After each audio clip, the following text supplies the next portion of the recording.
Hello everyone, मैं नीलम तिवारी आप सभी का मैग्नेट ब्रेन्स में बहुत बहुत स्वागत करती हूँ। मैग्नेट ब्रेन्स एक ऐसा चैनल है जहाँ पर आपको 4th क्लास से 12th क्लास तक का सारा स्टडी मटेरियल बिल्कुल फ्री अवेलेबल करवाया जाता है। तो जैसा कि हमने कल अपठित गद्यांशों को पढ़ा था, तो आज हमने आपको कहा था, उसमें हमने 2-3 तरह के आपको उदाहरण दिए थे अपठित गद्यांश के, कि उनको हम किस प्रकार से पढ़कर और उनके हम अपने प्रश्न उत्तर को हल कर सकते हैं और बहुत आसान होता है। ऐसे ही आता है अपना अनुच्छेद लेखन। ठीक है, अनुच्छेद लेखन करना भी कोई बड़ी बात नहीं है। हमारे सामने क्या होता है कि हमें कोई एक टॉपिक दे दिया जाता है और एक मंजूषा होती है, मतलब कह दो कि कीवर्ड्स होते हैं, ठीक है, जिनका उपयोग करके हम क्या कर सकते हैं और उसमें लिखने भी कितने हैं। देखिए, पहले समझ में आना चाहिए कि अनुच्छेद होता क्या है। अनुच्छेद क्या होता है कि किसी एक विषय पर हम क्रमबद्ध तरीके से उसके बारे में कुछ लिखना। ठीक है, निबंध का एक मान लीजिए कि एक शॉर्ट फॉर्म होता है। ठीक है, अनुच्छेद क्या होता है, एक निबंध का ही छोटा रूप कह दीजिए। निबंध जो आता है वो बहुत बड़ा होता है। अब वो आपके पैटर्न में नहीं है, आपको सिर्फ आएगा अनुच्छेद लेखन, और उसमें भी वो कहेंगे केवल 5 वाक्य लिख दीजिए। ठीक है, सिर्फ कितने कहेंगे कि आपको सिर्फ 5 वाक्य लिखना है और बस बाकी और उसमें भी आपको मंजूषा दे देंगे और उसमें भी कहेंगे कि इन शब्दों का प्रयोग कर लीजिए। अच्छा, एक चीज़ और जो बच्चों को थोड़ा सा कंफ्यूज कर सकती है, उनको ये लगेगा कि हो सकता है वो अपने मन से अपने हिसाब से वाक्य बनाना चाह रहे हो और मंजूषा में शब्द दिए हुए हों, उनका प्रयोग नहीं करना हो। तो भाई उसमें कोई कंपलसरी नहीं है कि मंजूषा को देखकर ही आपको बनाना है। वो तो एक तरह के आपको सहायता के लिए दे देते हैं, हेल्पिंग वर्ड दे देते हैं कि अगर आपको ज़रूरत पड़े तो आप इनका भी उपयोग कर सकते हो। ठीक है, बिल्कुल ये कंपलसरी कुछ भी नहीं है कि मंजूषा के आपको शब्दों का प्रयोग करना ही है बस। तो अब हम क्या कर रहे हैं, अनुच्छेद लेखन को हम लिखने का एक आपको तरीका समझाएंगे। ठीक है, देखिए टॉपिक कोई भी आ सकता है, टॉपिक अपने पास कोई भी आ जाए, यदि हम विभक्तियों के अनुसार अपने वाक्य बनाना जानते हैं तो हम कुछ भी कोई भी टॉपिक आ जाए उस पर आराम से 4-5 वाक्य लिख सकते हैं। सब वही देखिए, जैसे चित्र आधारित वर्णन में भी हमने आपको समझाया था कि आपके पास कोई भी टॉपिक हो तो सबसे पहले आप ये देखेंगे कि भाई टॉपिक कह क्या रहा है, कि हमें क्या करना है। वो कह रहे हैं कि मंजूषा में प्रदत्त जो, देखिए मंजूषा प्रदत्त शब्दानाम, यानी मंजूषा के शब्द जो दिए हुए हैं सहायन, उनकी सहायता से निम्नलिखित विषयम, विषय पर अधिकृत्य, यानी लिखे हुए नीचे उसमें कृत्य यानी बनाकर क्या लिखिए, पंचाभि 5 संस्कृत वाक्य से क्या लिखना है, एकम अनुच्छेदम लिखत, एक अनुच्छेद लिखिए। तो वही उसकी हिंदी में भी लिखा हुआ है, हो सकता नहीं दिया दे वो हिंदी में, तो आपको पढ़ना आना चाहिए मंजूषा में दिए गए प्रश्नों को, दिए गए शब्दों की सहायता से आप संस्कृत के दिए गए विषय पर 5 वाक्य लिखिए। तो उनने विषय कौन सा दिया है, बोले स्वच्छता या महत्वम, स्वच्छता का महत्व, कि स्वच्छता का हमारे जीवन में क्या महत्व होता है। अब इस पर अपन को 5 वाक्य लिखना है। 5 वाक्य अब अपन को वैसे नहीं लिखना है जो अपन ऐसे लिखते थे कि 1 2 3 4 5, ऐसे नहीं लिखिए आप, तो उसको अनुच्छेद की तरह लिखिए। ठीक है, एक पैराग्राफ की तरह लिखिए, उसमें 5 वाक्य होने चाहिए। ठीक है, तो उनके पहले हम मंजूषा में देखेंगे कि हमारे पास शब्द कैसे हैं। देखिए क्या लिखा हुआ है, जैसे स्वच्छम, स्वच्छम का क्या होता है, साफ, साफ सफाई का अर्थ आता है स्वच्छ में, साफ हो, स्वच्छ हो, उसको हम स्वच्छम कहेंगे। ठीक है, स्वच्छतायाह, अब ये स्वच्छताया, स्वच्छता शब्द हो गया कौन सा, स्वच्छता शब्द हो गया हमारा, उसकी विशेषण हो गया। लेकिन अगर सिर्फ इसको अगर स्वच्छता तक आप देखेंगे तो ये कौन सा आकारांत बन रहा है, आकारांत रूप बना।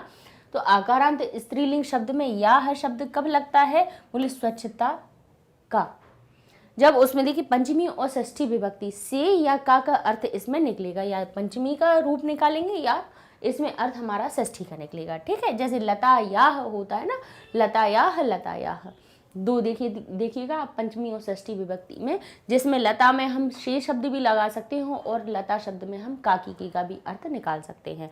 ठीक है, तो हमें पता है कि स्वच्छता से भी लगा सकते हैं हम इसके अर्थ में, और स्वच्छता काकी का भी अर्थ लगा सकते हैं। दोनों चीज़ें अपने पास है ऑप्शन में कि हम किस प्रकार से इसका प्रयोग करें।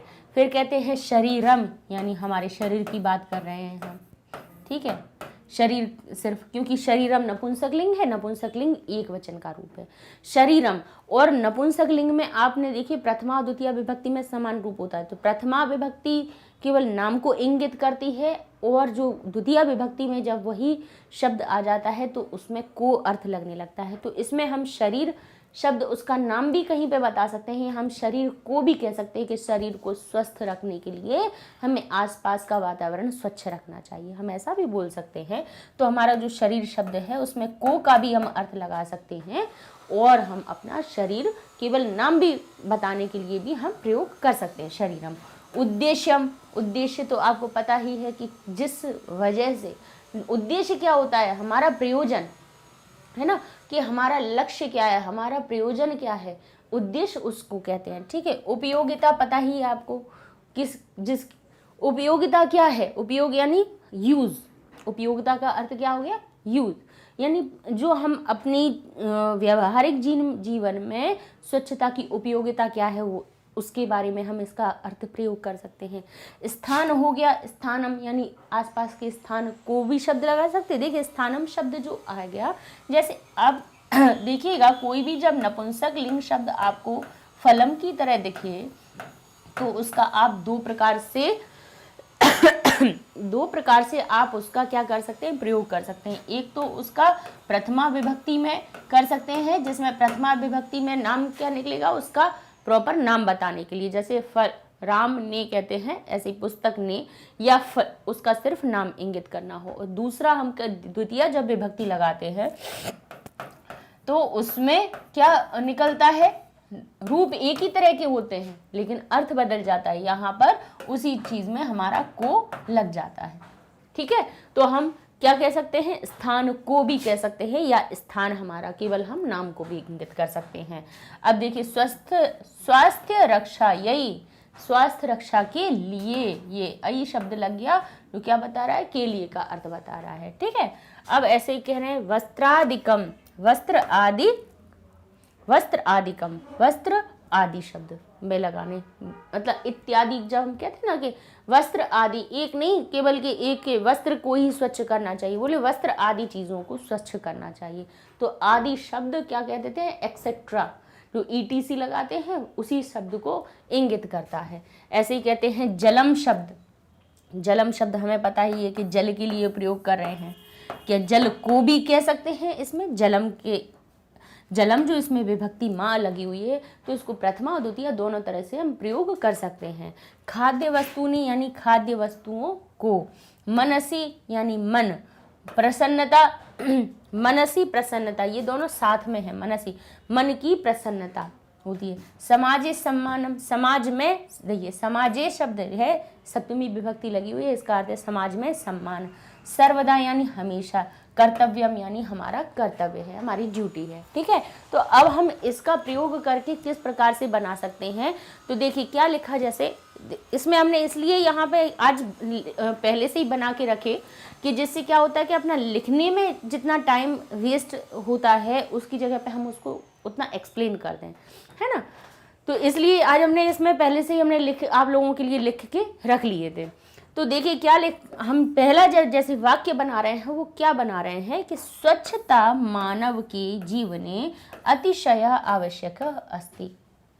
तो हम पहले हिंदी में उसको कैसे बनाएंगे, हम क्या लिखेंगे, स्वच्छता मानव के, मानवस्य, जिसका अर्थ क्या निकला, मानव के जीवन में, जीवन, अब जीवने जो शब्द था उसमें हम क्या, जीवन में अतिशय यानी बहुत, बहुत अधिक, बहुत भी नहीं तो बहुत अधिक, इसमें अधिक शब्द हमारा आ जाएगा, अधिक आवश्यक अस्ति, आवश्यकी अस्ति यानी आवश्यक होता है, आवश्यक होती है, क्योंकि देखिए स्वच्छता हमारा कौन सा है, बोले ये हमारी कैसी है, स्त्रीलिंग है, इसलिए आवश्यक की जगह आवश्यकी लिख दिया हमने। ठीक है, आवश्यक, आवश्यक है, बहुत अधिक आवश्यक है। तो पहले जैसे हम पहले हिंदी की पहले लाइन बनाएंगे तो उसमें हम पहले क्या लिखेंगे कि स्वच्छता हमारे जीवन के लिए, हमारे जीवन में अत्यधिक आवश्यक है, स्वच्छता। तो उसी को संस्कृत में, जैसे पहले हमने हिंदी में पहले कोई वाक्य लिखेंगे, हम हमेशा कहते हैं कि संस्कृत में कन्वर्ट करने के पहले आप हिंदी में ज़रूर लिखिएगा उसको। हिंदी में आप लिखिए, फिर उसके बाद उसको संस्कृत में करेंगे तो विभक्ति सही लगेगी, और विभक्ति जैसे ही सही लगेगी तो उसका अर्थ सही निकलेगा, तो कहीं गलती नहीं होगी। तो उन्होंने क्या कहा, स्वच्छता मानवस्य जीवने, स्वच्छता मानव के जीवन में अतिशय आवश्यक अस्ति, बहुत अधिक आवश्यक है। शरीरम यानी शरीरम स्वच्छम, यानी शरीरम स्वच्छम, शरीर जब स्वच्छ होता है, हमने देखिए ले लिया शरीरम, और हमने क्या ले लिया अपना स्वच्छम। शरीरम स्वच्छम चेत यानी च इति, इसका चेत जो शब्द बना है वो दो अव्ययों से मिलकर बना है, च और इति, ठीक है, जिससे अ और ई से मिलकर एक ही मात्रा बन गई, च यानी और, इससे च का अर्थ निकला और, इति यानी इससे, इसके अर्थ में, और इससे क्या होता है, चेति यानी च इति। अलग अलग भी लिख सकते हो, उस साथ में भी लिख सकते हो कि शरीरम स्वच्छम, शरीर स्वच्छ है, तो चेति च इति, तो और इससे मनसि अपि प्रसन्नता आगच्छति, तो मन भी हमारा कैसा हो जाता है, प्रसन्नता आगच्छति, तो मन में भी क्या हो जाती है, हमारे प्रसन्नता आ जाती है। ठीक है, शरीर स्वच्छ है तो हमारे मन में क्या आएगी, प्रसन्नता भी आ सकती है। आगच्छति आती है ना। जब शरीर स्वस्थ रहता है तो सब अच्छा लगता है, शरीर अस्वस्थ होता है तो नहीं लगता कुछ भी अच्छा, है ना। दुनिया की सारी चीज़ें भी रखी हो तब भी वो लगेगा कि अरे ये सब चीज़ें हटाओ, ऐसा। तो ये शरीर स्वच्छ रहता है तो किससे रहता है, स्वस्थ कैसे रहेगा, हमारी स्वच्छता से। हम आसपास की जितनी चीज़ों को हम अपना स्वच्छ रखेंगे तो उससे हमारा शरीर भी स्वस्थ रहेगा। तो हमने दूसरा लाइन अपना दूसरा इसमें एक वाक्य और बना दिया कि शरीर स्वच्छ, हिंदी में पहले हम उसको बनाएंगे फिर उसके बाद उसको संस्कृत में अपना परिवर्तित करेंगे कि शरीर स्वच्छ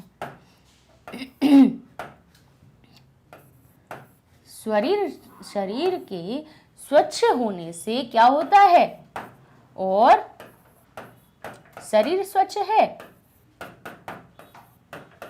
तो मन प्रसन्न होता है, मन में प्रसन्नता आती है।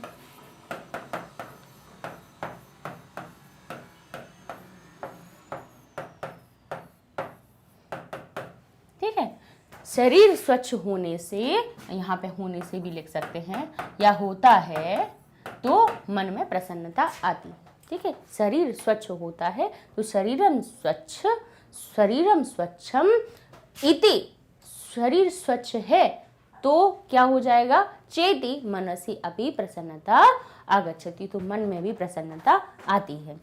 फिर क्या कह सकते हैं अपन कि स्वास्थ्य रक्षा, यही। अब स्वास्थ्य की रक्षा के लिए हमें क्या करना चाहिए, बोले शरीर स्वस्थ रहे हमारा, तो स्वस्थ रहेगा कैसे, तो स्वास्थ्य की रक्षा हमें करनी पड़ेगी, तो उसके लिए क्या करना पड़ेगा, बोले स्वास्थ्य रक्षा, यही वो कह रहे खाद्य वस्तु, वस्त्र आदि, जल हमारा सर्व स्वच्छम भवेत्। तो देखिए अब हमने इसमें खाद्य वस्तुएं ले ली, इसमें वस्त्र आदि ले लिया, जल ले लिया, इनको हमें क्या करना चाहिए, बोले इन सभी का क्या करना चाहिए, स्वच्छम भवेत्, उन्हें स्वच्छ होना चाहिए। तो स्वास्थ्य रक्षा के लिए वस्त्रादिकम यानी वस्त्र आदि चीज़ों को, जलम हमारे पानी को, खाद्य वस्तुएं जो हम खाना खाते हैं उसको, सर्व स्वच्छम भवेत् सभी स्वच्छ होने चाहिए। कैसे होने चाहिए, बोले स्वच्छ होने चाहिए। जब स्वच्छ होंगे तभी हम क्या करेंगे, हमारी स्वास्थ्य की रक्षा होगी। तो हम हिंदी में जैसे एक वाक्य लिखेंगे तो किस प्रकार से लिख सकते हैं, हम लिखेंगे कि शरीर स्वास्थ्य की रक्षा के लिए, स्वास्थ्य की रक्षा के लिए, या स्वास्थ्य रक्षा सिर्फ लिख लीजिए, कोई दिक्कत नहीं है। स्वास्थ्य रक्षा के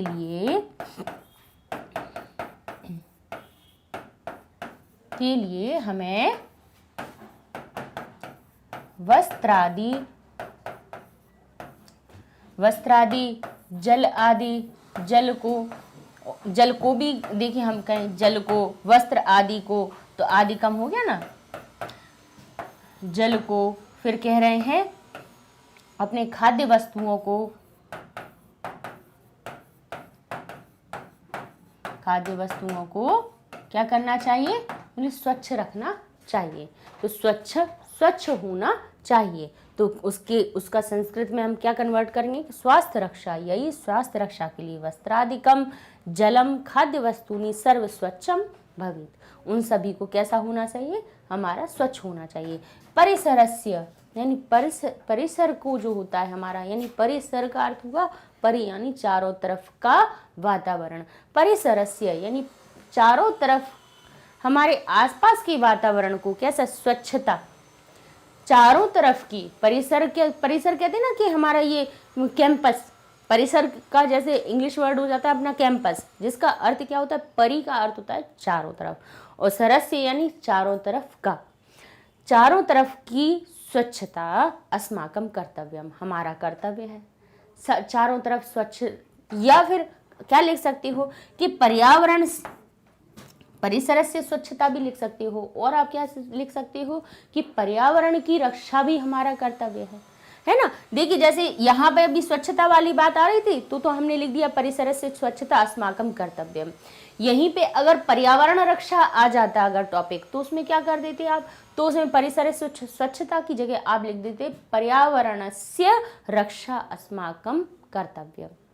कुछ शब्द, कुछ वर्ड ऐसे हो जाते हैं कि जैसे हमारा जो कर्तव्य है, पर्यावरण की रक्षा करना हमारा कर्तव्य है, ऐसे ही हमारे परिसर की स्वच्छता रखना हमारा कर्तव्य है। तो वही अपना लिख लिया कि परिसर की स्वच्छता अस्माकं कर्तव्यम। ठीक है, फिर कह रहे हैं स्वच्छताया आरोग्यम उत्तमम भवति। क्या होता है, स्वच्छताया, स्वच्छता से ही आरोग्यम उत्तमम भवति, हमारा जो आरोग्य है यानी हम निरोग रह पाते हैं, उत्तमम भवति, उत्तम होता है हमारा। या फिर अब आरोग्यम नहीं लिखना है तो आप क्या लिख सकते हो, यहाँ पे यहाँ नहीं दिया हुआ है तो आप स्वास्थ्य अकेला शब्द भी प्रयोग में ला सकते हो। कैसे, स्वच्छताया यानी स्वच्छता से क्या कर सकते हो आप, स्वास्थ्य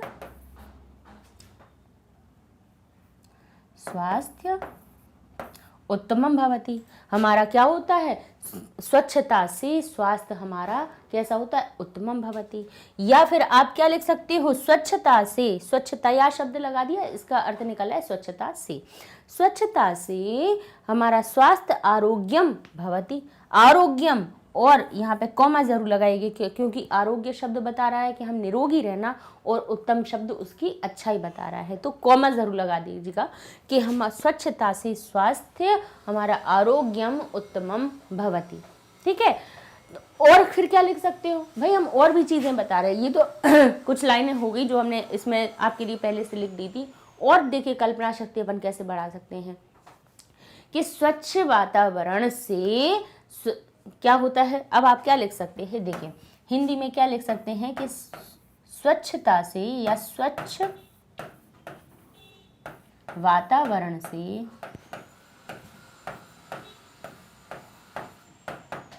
क्या होता है, स्वच्छ वातावरण से स्वास्थ्य, हमारा स्वास्थ्य कैसा रहता है, निरोग रहता है। तो आप कह सकते हैं कि स्वच्छ वातावरण से स्वास्थ्य यानी सबकी हेल्थ कैसी होती है, बोले निरोग रहते हैं, स्वास्थ्य निरोग होता है, यानी उसमें कोई भी हमारे रोग नहीं लगते हैं, कोई भी बीमारी नहीं रहती है। अभी देखिए अभी ये जो चल रहा है ना, देखिए साफ सफाई चल रही ना कि बाहर की धुली हुई चीज़ें आए तो उनको धो लो, हाथों को धो लो, ये चीज़ें तो पहले से ही बताई जा रही हैं। अब ये कोरोना आ गया तो बच्चे सब लोग ज़्यादा सतर्क हो गए, अब ध्यान रखने लगे, नहीं तो ये चीज़ें तो प्राचीन काल से भी चली आ रही थी कि बाहर रहता था पानी का भरा हुआ कि पहले आओ वहाँ पे पहले मुँह हाथ धो, अपने हाथ पैर धो, तब अंदर आना है, कि मतलब बाहर की चीज़ें जो अपनी धूल मिट्टी या जो भी अपने ऊपर जर्म्स आए उनको पहले ही धो लो। अब कोरोना ने फिर से सबको वही चीज़ें सिखा दी, तो इसीलिए ये वाला अपना स्वच्छता या महत्व आपका आ सकता है। स्वच्छता का महत्व तो लोग पूछ सकते हैं, वो पूछ सकते हैं कि भाई स्वच्छता का क्या महत्व है। तो अब बच्चों को अब जल्दी समझ में आ जाएगा कि भाई क्या क्या चीज़ है ना। तो हम इसको क्या लिख सकते हैं कि स्वच्छ वातावरण से। तो अब इसको जब संस्कृत में कन्वर्ट करेंगे तो आप क्या लिखेंगे, स्वच्छ वातावरणे स्वच्छ वातावरणे यानी स्वच्छ वातावरण से स्वास्थ्यम, हमारा स्वास्थ्यम कैसा होता है, बोले निरोगम भवति होता है, यानी भवति। तो ऐसे और भी एक आध दो वाक्य आप अपने आप से भी बना सकते हैं, ठीक है। इसमें तो हमने दे ही दिए हैं 4-5 वाक्य तो इसमें दे दिए, और भी अपन कितने भी बना सकते हैं इसमें। देखिए और भी थोड़ी बहुत आपको बनाना सिखा देते हैं कि कैसे और कर सकते हैं। देखिए क्या है, देखिए ये लिखा है ना समाजी सम्मान। अब हमें क्या होता है, समाज में सम्मान, अब ये इसमें नहीं आया अपनी उसमें, तो अपन कर सकते हैं कि स्वच्छता में योगदान देने से हमारा समाज में भी सम्मान होता है। लिख सकते हैं कि कैसे, कि स्वच्छता में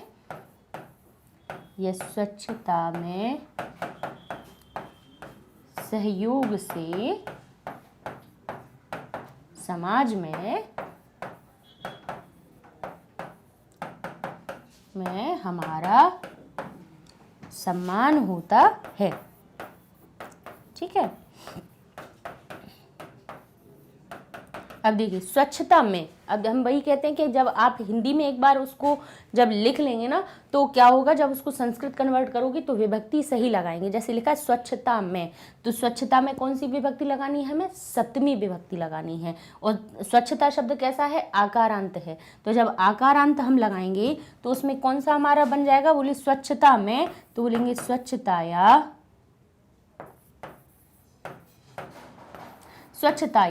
सप्तमी विभक्ति स्वच्छतायाम हो जाता है। स्वच्छताया पंचमी और षष्ठी का रूप होता है।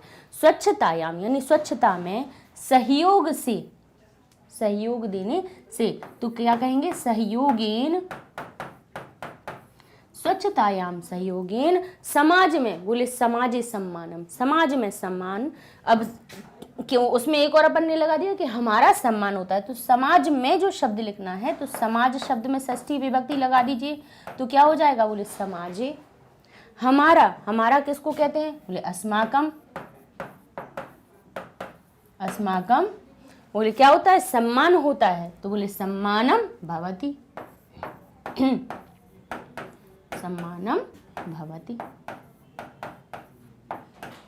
तो देखिए इस प्रकार से हम, ऐसा नहीं है कि जो हम किसी बुक में देख लें उसके हिसाब से 4-5 लाइनें खुद याद करके चली जाएं। देखिए याद करनी, हम ये नहीं कहते याद तो हमें करना ही पड़ता है, लेकिन अगर जब हम स्वयं उस चीज़ को बनाते हैं तो उसमें गलतियाँ नहीं होती हैं, क्योंकि विभक्तियाँ हमें पता है कि कहाँ पे मैं का चिन्ह लगाना है, कहाँ पे के का लगाना है। इसमें मैं लगाना था, इसमें से लगाना था, तो हमने सही। फिर समाज में मैं लगाना था, तो हमने वही, उसमें भी सप्तमी विभक्ति लगाई, इसमें सप्तमी विभक्ति लगाई, इसमें हमने लगाई, और हमारा वाक्य बिल्कुल सही बना, एक्यूरेट बना। कहीं का देखा हुआ नहीं है, कहीं का बुक में, ज़रूरी है कि बुक में जो लिखा हो हम वही, तो आप ऐसे कितने याद करोगे, आप ये बताओ। अनुच्छेद लिखने वाला तो टॉपिक आपको कुछ भी दे सकता है ना। तो अब जैसे अब तरीका अगर अपन ने सीख लिया उसको बनाने का, तो फिर कोई भी टॉपिक आ जाए कोई दिक्कत नहीं है, अपन लिख सकते हैं आराम से, ठीक है। अपन अपनी सरल भाषा में लिख सकते हैं, जो हमें जो सही लग रहा है। हम जैसे कोई भी टॉपिक मिला, उस पर पहले खुद के विचार के कुछ ना कुछ उसमें आप लिखिए, उसके बाद फिर आप उसको संस्कृत में कन्वर्ट कीजिए। तो ये जो तरीका होता है उससे कभी भी गलती नहीं होती, और फिर एग्जामिनर को भी लगता है कि हाँ ये बच्चा स्वयं से लिख रहा है, ये मतलब ये ऐसा कहीं से देखा हुआ नहीं दिख रहा है कि कहीं से। अच्छा, उपयोगिता शब्द भी हम ले सकते थे कि उद्देश्यम शब्द हो सकता था। उद्देश्य जो, देखिए इसमें अभी उद्देश्य का प्रयोग नहीं हुआ है ना, तो हम उद्देश्य शब्द ले सकते हैं, उपयोगिता शब्द लिख सकते हैं, ठीक है। सर्वदा शब्द का भी लिख सकते हैं, ठीक है। सर्वदा का मतलब क्या होता है, हमेशा।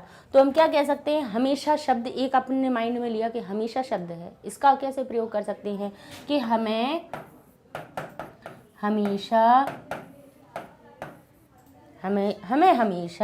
क्या, अपने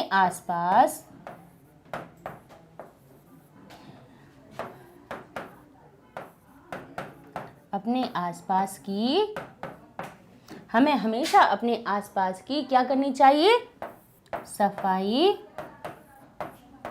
सफाई या स्वच्छता करनी चाहिए। सफाई या स्वच्छता वही बात हो जाती है। बोले स्वच्छता रखनी चाहिए या करनी चाहिए। करनी लिख लीजिए, ठीक है, करनी चाहिए। हमें हमेशा अपने आसपास की स्वच्छता करनी चाहिए। तो कैसे बना सकते हैं? बोले हमें, तो बोले हो गया अस्माभि, ठीक है। हमें हमेशा, बोले सर्वदा, अस्माभि सर्वदा अपने आसपास की, तो आप कहेंगे स्व, आसपास को क्या कहेंगे? स्व आप कह सकते हैं स्व, हमारा क्या? परिवेश, परिवेश यानी आसपास का रहने वाला क्षेत्र। तो स्व परिवेशस्य, हमें अपने आसपास की परिवेशस्य क्या करना चाहिए? परिवेश की स्वच्छता। तो क्या लिखेंगे आप? स्वच्छताम, स्वच्छता क्या? बोले करनी चाहिए। तो इसमें अनियर प्रत्यय लगा के लिख देंगे, चाहिए का अर्थ हो जाएगा। तो बोले लिख दिया हमने करणीय या करणीयम, ये नपुंसकलिंग में बना दिया, ठीक है। तो अस्माभि सर्वदा यानी हमें हमेशा स्वपरिवेशम स्वच्छताम करणीयम, हमें अपने आसपास के परिवेश की स्वच्छता करनी चाहिए, ठीक है। और भी आप देखिए, और भी कैसे लिख सकते हैं? उद्देश्य शब्द का प्रयोग कर सकते हैं। देखिए वो इतने शब्द इसलिए देते हैं कि आपकी इच्छा है कि आपको किनका प्रयोग करना है, आपको जिन शब्दों का प्रयोग करना है, बनाना तो 5 ही वाक्य हैं। आप इनमें से भी कोई भी 5 शब्द छांट लीजिए, जैसे स्वच्छ ले लिए, स्वच्छताया ले लिया, शरीर ले लिया, उद्देश्य ले लिया, उपयोगिता लिख लिया, कुछ भी लिख लिया। आपने 5 शब्द लिख लीजिए, पहले उनके हिंदी के बना लीजिए, फिर उनको संस्कृत में कन्वर्ट कर लीजिए, बिल्कुल सही बनेंगे वाक्य और कोई भी गलती नहीं करेंगे। तो नेक्स्ट वीडियो में हम और 2-4 टॉपिक आपको और समझा देते हैं, जिससे कि आपके पास कैसे भी आए। देखिए जब आप तरीका जब सीखते हैं ना, तो क्या होता है, आपका माइंड है ना उसकी तरफ काम करना शुरू करता है। जब तक अगर एक हमने बता दिया, ठीक है, और हम 2-3 तरह के अलग अलग आपको बता दें, जैसे एक पर्यावरण रक्षा के लिए बता दें, फिर आपको एक छात्र जीवन का बता दें, फिर सत्संगति के बारे में बता दें, तो ऐसे टॉपिक पूछे जाते हैं, वो हम आपको अनुच्छेद लिखना बता देंगे। अगर उनमें से आ जाते हैं तो देखिए बहुत ही अच्छी बात है कि आपने जो सीखा वही आ गया। नहीं भी अगर दूसरे कोई आते हैं तो कम से कम आपको उसका तरीका आ जाएगा, आप छोड़ेंगे नहीं। 5 वाक्य आप आराम से लिख सकते हैं। तो ठीक है, नेक्स्ट वीडियो में करवाया जाता है। तो जैसा कि हमने अनुच्छेद लेखन अपना शुरू किया है टॉपिक, और उसमें भी हमने एक पहला आपको बता दिया था स्वच्छता का, दूसरा हम आए हैं एक और टॉपिक लेके, वो है सत्संगति। ठीक है, सत्संगति। देखिए ये टॉपिक हमने इसलिए ऐसे उठाए हैं कि इनके बारे में आते हैं, ठीक है, आपको लिखने के लिए ऐसे ही टॉपिक आते हैं। सत्संगति आ जाएगा, स्वच्छता महत्व आ जाएगा, पर्यावरण रक्षा का महत्व आ जाएगा, विद्यार्थी जीवन आ जाएगा, छात्र जीवन आ जाएगा, है ना। तो टॉपिक अपन वैसे ही लेकर चल सकते हैं, अपन संभावित यानी जो आ सकते हैं ऐसे टॉपिक अपन लेकर चलते हैं। और हमने उसका आपको लिखने का तरीका हमने बताया है कि देखिए कुछ चीज़ें हम लिख के इसलिए रखे हुए हैं इसमें कि जिससे कि अपना जो लिखने में टाइम होता है वो बच जाएगा और आपको हम डायरेक्ट एक्सप्लेन कर सकते हैं। ठीक है, लिखने का तरीका आपको हम क्या बता रहे हैं कि आप सबसे पहले देखिए कि सत्संगति, सत्संगति का अर्थ होता है अच्छी संगति। पहले तो सबसे पहले जो हमारा टॉपिक है उसको अपन को समझना ज़रूरी है, और उसको समझ के पहले अपने माइंड में, वहाँ पर देखिए ये चीज़ नहीं लिखी होगी, मंजूषा सिर्फ दी होगी, उसमें कुछ शब्द लिखे होंगे और कहेंगे कि इनकी सहायता से आप इस टॉपिक पे 5 वाक्यों को लिखिए। ठीक है, अब उसमें जब आपको लिखना है तो सबसे पहले क्या करना है कि पहले टॉपिक समझ लीजिए कि सत्संगति का अर्थ क्या होता है, हमारी अच्छी संगति, अच्छी संगति। ठीक है, सबसे पहले तो हमें यही पता होना चाहिए कि भाई अच्छी संगति क्या होती है। अच्छी संगति क्या होती है कि किसी भी अच्छे मनुष्य के, किसी भी अच्छे बच्चे के संपर्क में रहना, किसी भी एक कोई मनुष्य है, कोई व्यक्ति है, एक व्यक्ति का दूसरे अच्छे या बुरे, देखिए संगति 2 तरह की होती है, सत्संगति भी होती है और बुरी संगति भी होती है। ठीक है, तो भाई अपने समाज में रहने वाले लोग बहुत तरह के होते हैं, बोले अच्छे भी होते हैं, बुरे भी होते हैं। तो अच्छे लोगों की संगति हमारी सत्संगति कहलाती। सत का अर्थ होता है अच्छा और संगति का होता है मेल। भाई अच्छे लोगों के संग में मेल रहते तो हमारे अंदर अच्छे गुण आते हैं, बुरे लोगों के संग में आएंगे तो भाई उन्हीं जैसे हम कहलाएंगे। ठीक है, अब आप समझ लीजिए कि एक हम जैसे छोटा सा उदाहरण दें कि भाई कोई बच्चा है, वो किसी बच्चे की वहाँ से कोई कॉपी चुरा लेता है, दूसरे की, किसी की पेंसिल उठा लेता है, किसी का पेन उठा लेता है। अच्छा, क्लास में धीरे धीरे सबको पता हो गया कि ये लड़का कैसा है, ये चोर प्रवृत्ति का है, मतलब ये कुछ ना कुछ चीज़ें उठा लेता है। ठीक है, अब भाई कोई दूसरा बच्चा जो कि नया है, उसको नहीं पता है, और वो उसी के संग में उसके संग में बैठता है, पढ़ता है, लिखता है, करता है, भले ही वो चोरी नहीं करता है, लेकिन अब जबकि वो भी उसके साथ में बैठता है, उसकी संगति में रह रहा है, उसके आसपास रह रहा है, उसके संग में समय बिता रहा है, तो भाई अगर कोई चीज़ गायब होती है या कुछ करता है तो जैसे डाउट उस बच्चे पे जाता था, तो अब दूसरे वाले पे भी जाएगा कि भाई ये भी बच्चा उसके साथ में बैठता है, तो हो सकता है उसने नहीं चुराई हो तो इसको भी। मतलब एक चोर के साथ में बैठने से भी हम चोर कहलाने लगे, किसी भी मतलब गलत इंसान के साथ में रहने से भी हम गलत कहला देते हैं। इसीलिए क्या होता है कि भाई इससे अच्छा तो संगति करिए तो अच्छी संगति कीजिए, नहीं तो बिल्कुल मत कीजिए। ठीक है, बुरे लोगों की संगति से तो अकेले रहना अच्छा कि कम से कम किसी का अच्छा प्रभाव नहीं पड़ रहा है तो बुरा भी तो नहीं पड़ रहा, अपने अंदर जो स्वयं के गुण हैं वो हैं, किसी का गलत प्रभाव भी नहीं पड़ता। और कभी कभी हमें पता भी नहीं चलता है हम कैसे कभी कभी कुछ संगत में हम फंस भी जाते हैं। लेकिन अगर कुसंगति में फंसते हैं तो ऐसी बात नहीं है कि आपके जो घर वाले जो भी लोग होते हैं, आपके पेरेंट्स होते हैं, वो आपको समझाते हैं, तो उस समय पे उन्हें अपना बैरी नहीं समझिए, ये नहीं समझिए कि ये हमारे दुश्मन ये गलत बात कह रहे हैं। समझ लीजिए कि अगर हमारे माता पिता या हमसे बड़े अगर किसी चीज़ के लिए मना कर रहे हैं, बोल रहे हैं, देखिए ये टाइम भी जो आप लोगों का जो अभी पीरियड है ना, जो 9th से 12th तक का, 8, 9, 10, 11, 12, ये 4-5 जो साल होती ना, इनमें बच्चे इफेक्ट भी बहुत करते हैं। देखिए जब टॉपिक आया तो 2-3 चीज़ें कुछ हमें लगती हैं बच्चों को बताने के लिए, तो बता देते हैं कि ये जो टाइम होता है, इस टाइम में हम बहुत जल्दी इफेक्ट में आते हैं, किसी ना किसी के, अच्छे लोगों का भी हम पे इफेक्ट बहुत जल्दी पड़ता है और बुरे लोगों का भी बहुत जल्दी पड़ता है।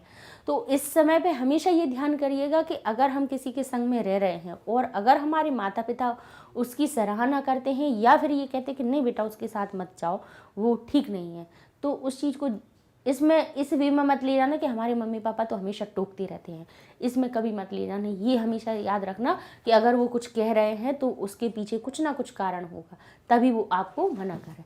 तो ये संगति जो होती है उसमें क्या होता है कि किसी दूसरे के भी गुण हमारे अंदर आने लगते हैं और हम भी उसी प्रवृत्ति के हो जाते हैं। ठीक है, तो ये सत्संगति, और ये जो हमारा है टॉपिक, उसका नाम ही है सत्संगति, यानी अच्छी संगति क्या होती है उसको आप बताइए। तो देखिए यहाँ पे लिखा है सताम, यानी अच्छे लोगों की, सत और आम लिख दिया, नहीं सत लोगों की। ठीक है, अब यहाँ पे लिखा है संसर्गे, यानी संसर्ग क्या होता है, साथ में रहना या साथ में समय बिताना, संसर्ग का भी अर्थ वही होता है। ठीक है, ऐसे सत्संगत्या, स्व यानी अपनी, संगति से या शब्द लगा है, स्वसंगति जो शब्द है हमारा कैसा है, स्त्रीलिंगवाची है, और उसका हमें जब वो बनाना था, क्या से का अर्थ इसमें बता रहे हैं, इसलिए उसमें या प्रत्यय आ गया। देखिएगा जरा उसमें अपने शब्द रूप में देखेंगे तो से का तृतीया विभक्ति में क्या बनेगा रूप, स्वसत्संगत्या, यानी अपनी स्वयं यानी स्वयं की संगति, सज्जनः यानी अच्छे लोग, दुर्जनः यानी बुरे लोग, सुमनः यानी सुमन यानी फूल, सर्वदा यानी हमेशा। अब अपन देखेंगे कि भाई इसमें फूल शब्द का भी क्यों प्रयोग दिया हुआ है, अपन क्या वाक्य उसके लिए बना सकते हैं। तो सबसे पहले हमने लिखा कि सताम यानी अच्छे लोगों की, तो अच्छे लोगों का की का अर्थ पहले ही निकल रहा है, तो हम पहले वाक्य क्या बना सकते हैं कि अच्छे लोगों की, पहला वाक्य आप खुद बना सकते हैं कि अच्छे लोगों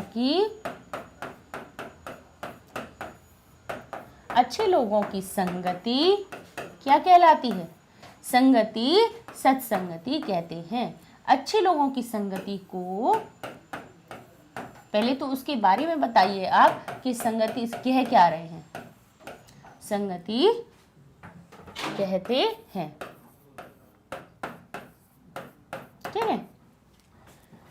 अच्छे लोगों की संगति को सत्संगति कहते हैं। तो उसका हमने संस्कृत में क्या बनाया कि सताम संगति ही, अच्छे लोगों की संगति को ही इति सत्संगति ही कथ्यते, संगति कहते हैं। बन गया उसका संस्कृत। अब क्या कह रहे हैं कि मनुष्य, देखिए फिर क्या कहते हैं, मनुष्य देखिए अपनी संगति से, स्वसंगत्या है ना, यानी अपनी संगति से ही, देखिए अपनी संगति से ही मनुष्य अपने, देखिए कोई जबरदस्ती आपको खींच के नहीं ले जाएगा कहीं पे, मनुष्य अपनी संगति से ही सज्जन बन जाता है और दुर्जन बन जाता है, खुद की संगति से। ऐसा नहीं कि कोई जबरदस्ती आपको कहीं ले जा रहा है। तो क्या हम लिख सकते हैं कि मनुष्य अपनी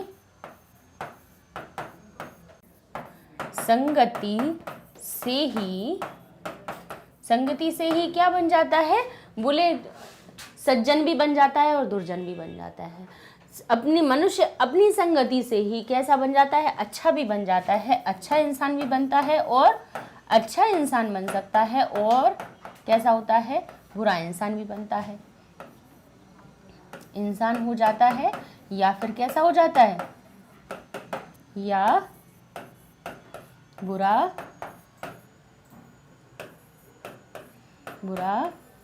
इंसान बन जाता है। ठीक है, तो हम इसको संस्कृत में क्या कैसे लिखेंगे कि बोले मनुष्य, तो मनुष्य लिख दिया, ठीक है। अपनी, तो स्व, संगति से ही, तो बोले स्व संगत्या ही, तो एव लगा दिया। पता है हमें अव्यय के ही शब्द एव से बनता है। स्वसंगत्या एव, बोले अच्छा इंसान, तो क्या हो जाता है, बोले अच्छा इंसान किसको कहते हैं, बोले सज्जन को, बोले सज्जन।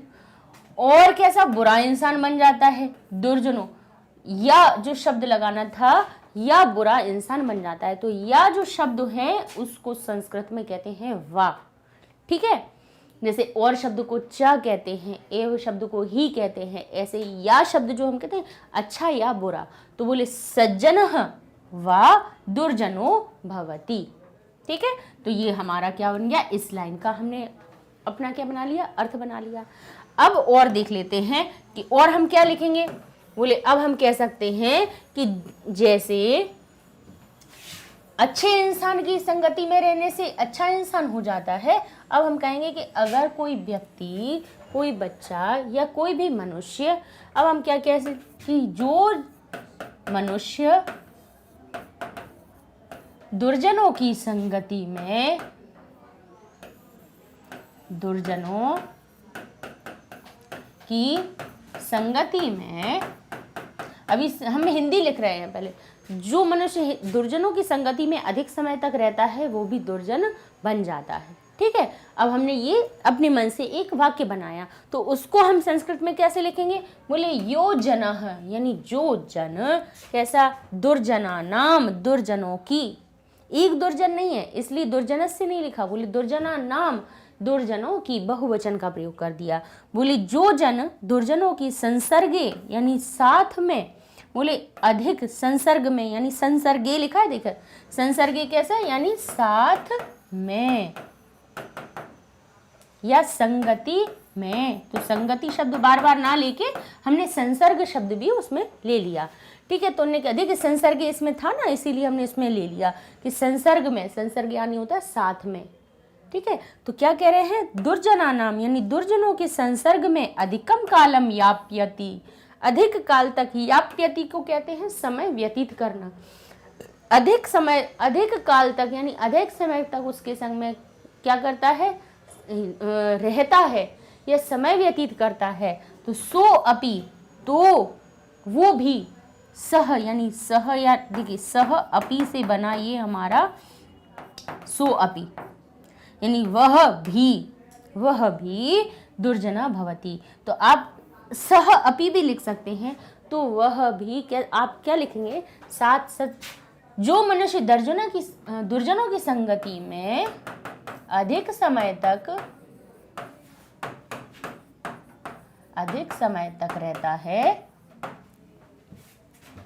अधिक समय तक रहता है, वह भी बोले क्या बन जाता है, वह भी दुर्जन हो जाता है।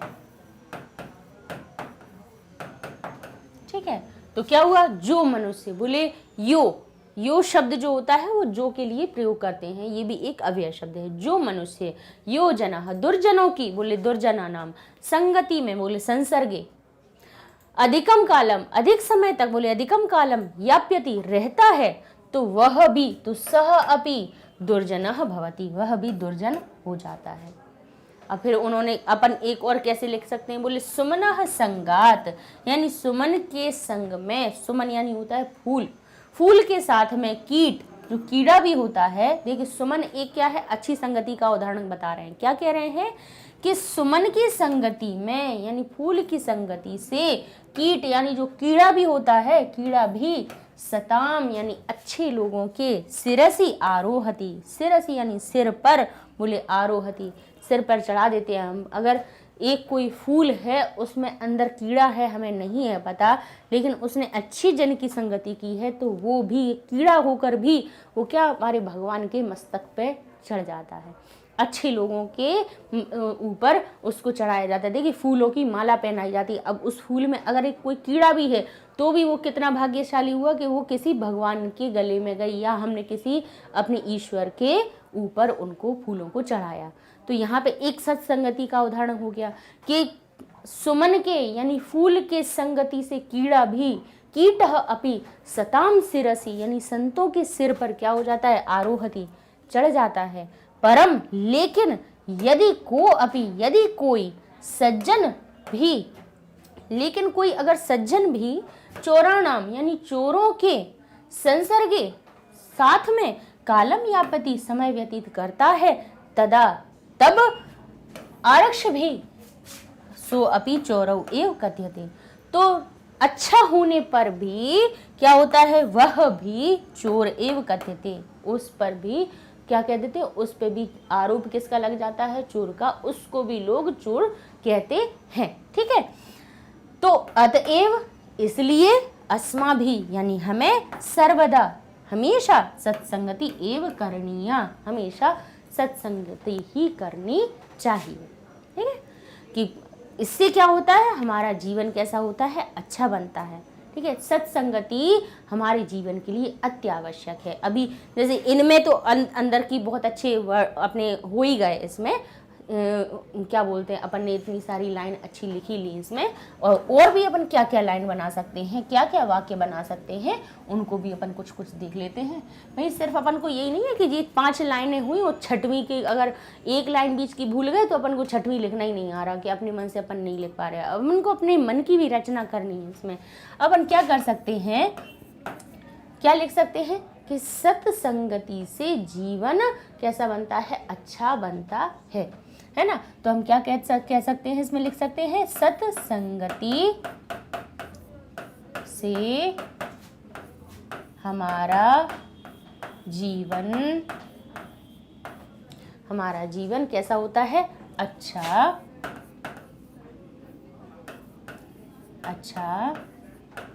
हो जाता है। तो इसको संस्कृत में जब परिवर्तित करेंगे तो क्या लिखोगे, देखिए साधारण सी भी चीज़ें लिख सकते हो। सत्संगति हमारे लिए बहुत उपयोगी होती है, अत्यावश्यक होती है। अच्छे लोगों की संगति करने से हम सज्जन बनते हैं, बुरे लोगों की संगति करने से हम दुर्जन बनते हैं।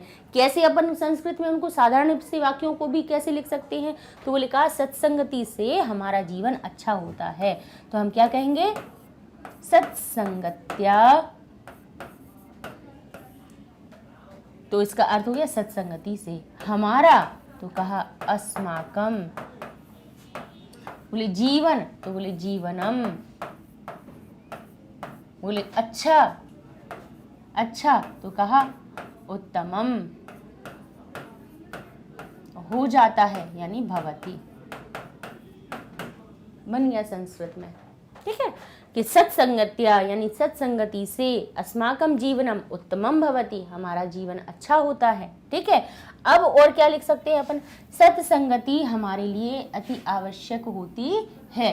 तो आप क्या लिखेंगे, सत्संगति अभी ये तो हमने बता दिए, इसके संग में हम साधारण से भी वाक्य आपको बनाना बता रहे थे कि कैसे अनुच्छेद में आप साधारण से वाक्यों को भी आप ट्रांसलेशन आराम से कर पाए। बोले सत्संगति से, ठीक है, या फिर हाँ, सत्संगति हमारे लिए, हमारे जीवन के लिए, जीवन के लिए कैसी होती है?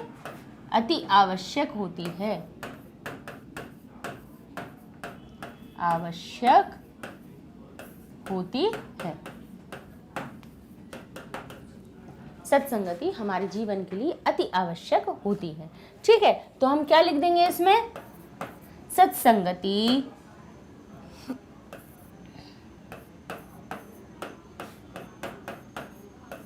अस्माकम यानी हमारे, अस्माकम बोले जीवन के लिए, हमारे जीवन के लिए, तो बोले जीवनाय।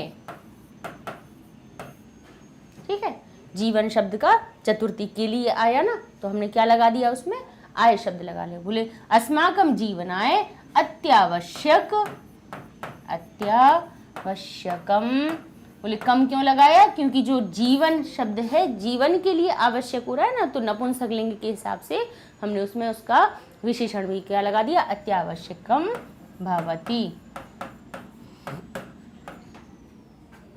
ठीक है, अब और कैसे लिख सकते हैं? बोले और हम देखिए, हम तो आपको तरीका इतना बता देंगे कि कम से कम आपके सामने कोई भी अनुच्छेद आए तो आप साधारण सी चीज़ों को बनाकर भी आप लिख सकते हो। सिंपल सा वाक्य क्या बना सकते हो?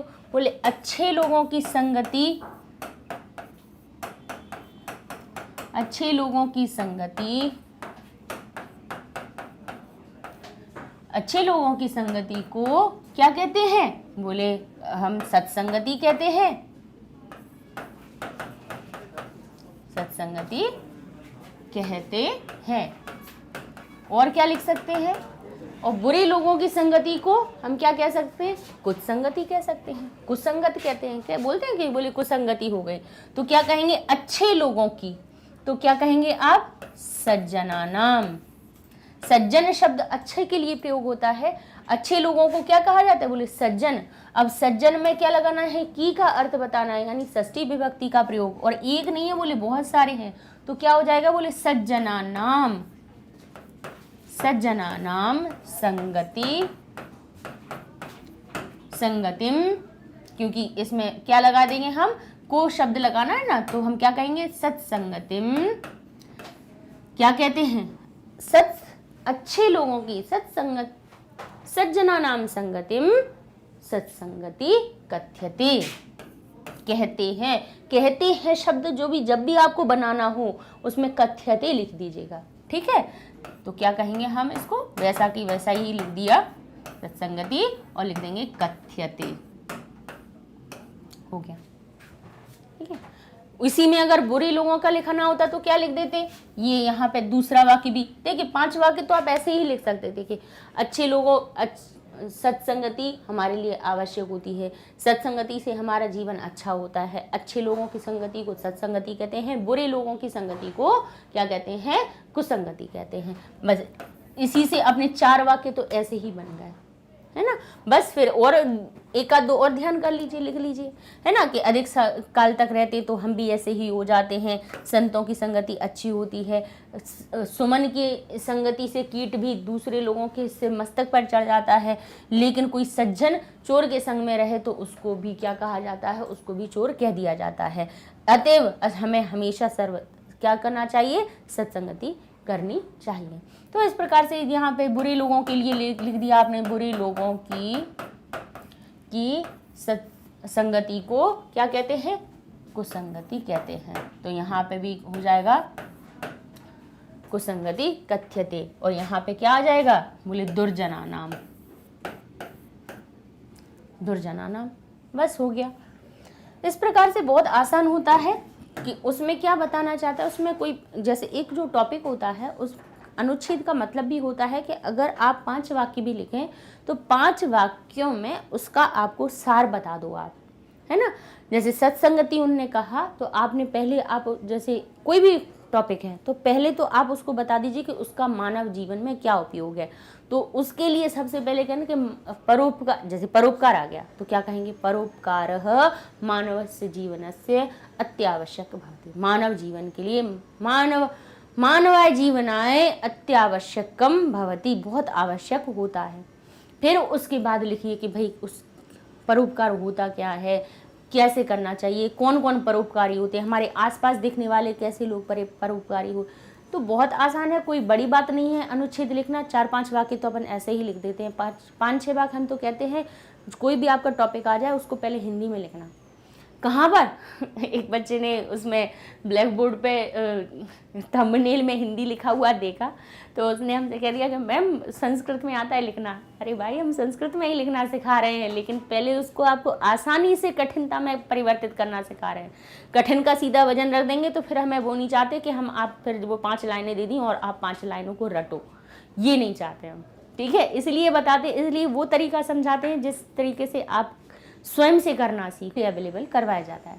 तो जैसा कि हमने अनुच्छेद लेखन अपना टॉपिक शुरू किया है और उसमें भी हमने आपको 2 टॉपिक समझा दिए हैं, वो भी उसमें एक हमारा सत्संगति हो गया और दूसरा हमने अपना पहले वाला पर्यावरण स्वच्छता का महत्व भी समझ लिया। अब इसके बाद में एक टॉपिक हम नया लेके आए हैं, उसका है छात्र जीवन। जो संभावित है, जो आ सकते हैं, उनको हम आपको बताने की कोशिश कर रहे हैं कि भाई उनके बारे में आप पढ़ लीजिए। और इसके साथ साथ में हम आपको ये भी सिखा रहे हैं कि भले जो हम 4-5 2 4 6 5 आप, अच्छा एक चीज़ और आपको बता दें कि अगर कोई ऐसा टॉपिक हो जैसे आपको उसके बारे में पढ़ना हो और ऐसा लगे कि नहीं मैम हमें ये वाला टॉपिक भी हमें समझा दीजिए, या फिर किसी चीज़ का आपको मटेरियल अच्छा नहीं मिल रहा हो, तो अगर उसके लिए भी आपको बोलना है तो आप हमें कमेंट में बता दीजिएगा कि मैम इसके ऊपर भी आप वीडियो बना दीजिए। देखिए, हम तो अपनी तरफ से संभावित जो हैं, जो आपके आ सकते हैं, उनको हम आपको इसमें वीडियोस में हम आपको 4-5 वीडियोस में बता देंगे। और भी आपको ऐसा लगे कि मैम ये वाला भी आप हमें थोड़ा समझा दीजिए, इस पर भी हमें कुछ वाक्य बनाना बता दीजिए, तो आप हमें उसमें आप कमेंट में बता दीजिएगा, हम आपको उसके नेक्स्ट वीडियो में नेक्स्ट डे हम आपको बता देंगे। ठीक है, तो अब हम जो टॉपिक लेके आए हैं वो अपना है छात्र जीवन का। देखिए, छात्र जीवन हुआ, सत्संगति हुआ, स्वच्छता का महत्व हुआ, पर्यावरण हुआ, परोपकार हुआ, ये ऐसे टॉपिक होते हैं जिनके बारे में अधिकतर प्रश्न पूछे जाते हैं, जिनको लेकर पूछे जाते हैं प्रश्न। तो इसीलिए हमने कहा चलो अब एक छात्र जीवन के लिए भी आपको थोड़ा सा बता दें। तो सबसे पहले छात्र जीवन क्या होता है, हमारे टॉपिक को आगे पढ़ाएंगे बाद में, पहले हम छात्र जीवन के बारे में अपन थोड़ा सा डिस्कस कर लेते हैं, उसके बारे में थोड़ी सी चर्चा कर लेते हैं कि बताइए छात्र जीवन होता क्या है। बोले छात्र जीवन वो होता है कि जब कोई बालक या बालिका, कोई भी छात्र, कोई भी व्यक्ति, हम कह रहे जरूरी नहीं है कि बालक या बालिका ही अपना विद्या अध्ययन करते हैं। विद्या अध्ययन, शिक्षा ग्रहण कोई भी किसी भी उम्र में भी कर सकता है, लेकिन जब वो किसी भी विद्या को सीखना शुरू करता है तो हमारा जो छात्र वो हमारा छात्र बन जाएगा। और छात्र जीवन, उसकी जो दिनचर्या होगी, कैसी होनी चाहिए, क्या होनी चाहिए, वो हम इस टॉपिक में अब अपन पढ़ेंगे। तो सबसे पहले अगर हम टॉपिक को पढ़ने जा रहे हैं तो उसके बारे में पहले हमारे माइंड में कुछ अपने आप से क्या आने चाहिए, वाक्य आने चाहिए कि छात्र जीवन के बारे में हम लिखें तो लिखें क्या। बोले सबसे पहले हम लिखेंगे कि छात्र होता क्या है या छात्र जीवन होता क्या है। तो हम ये बताएंगे कि छात्र जीवन वह समय होता है जब हम विद्या अध्ययन करते हैं, है ना। हम किसी विद्यालय में जाकर या कहीं गुरुकुल में जाकर या कहीं पर भी जाकर या फिर स्व अध्याय करके, या हम स्वयं भी घर पर रहकर भी, बोले अभी आप क्या कहीं जा रहे हो तभी विद्या अध्ययन कर रहे हैं, नहीं, बोले यूट्यूब पे देख रहे हैं, फ़ोन में भी तो कर रहे हो, स्वयं से भी तो विद्या का अध्ययन कर रहे हैं। तो जब हम किसी समय में विद्या का अध्ययन करते हैं, किसी भी विद्या को सीखते हैं, तो वही हमारा छात्र जीवन कहलाता है। छात्र जीवन के लिए हमें क्या आवश्यक होना चाहिए, बोले छात्र जीवन में दूसरी चीज़ों को हम पीछे कर देते हैं। हम क्या लिखेंगे कि छात्र जीवन में हमारे लिए बाकी सारी चीज़ें कैसी हो जाती हैं, बोले वो सब अप्रमुख हो जाती है। प्रमुख हमारी सबसे प्रमुख जो काम होता है उस समय पर हमारा सिर्फ विद्या अध्ययन होता है ना। उस समय में यानी छात्र जीवन के समय में यानी विद्या अध्ययन के समय हमारे लिए सबसे महत्वपूर्ण क्या हो जाता है, किसी भी चीज़ को सीखना।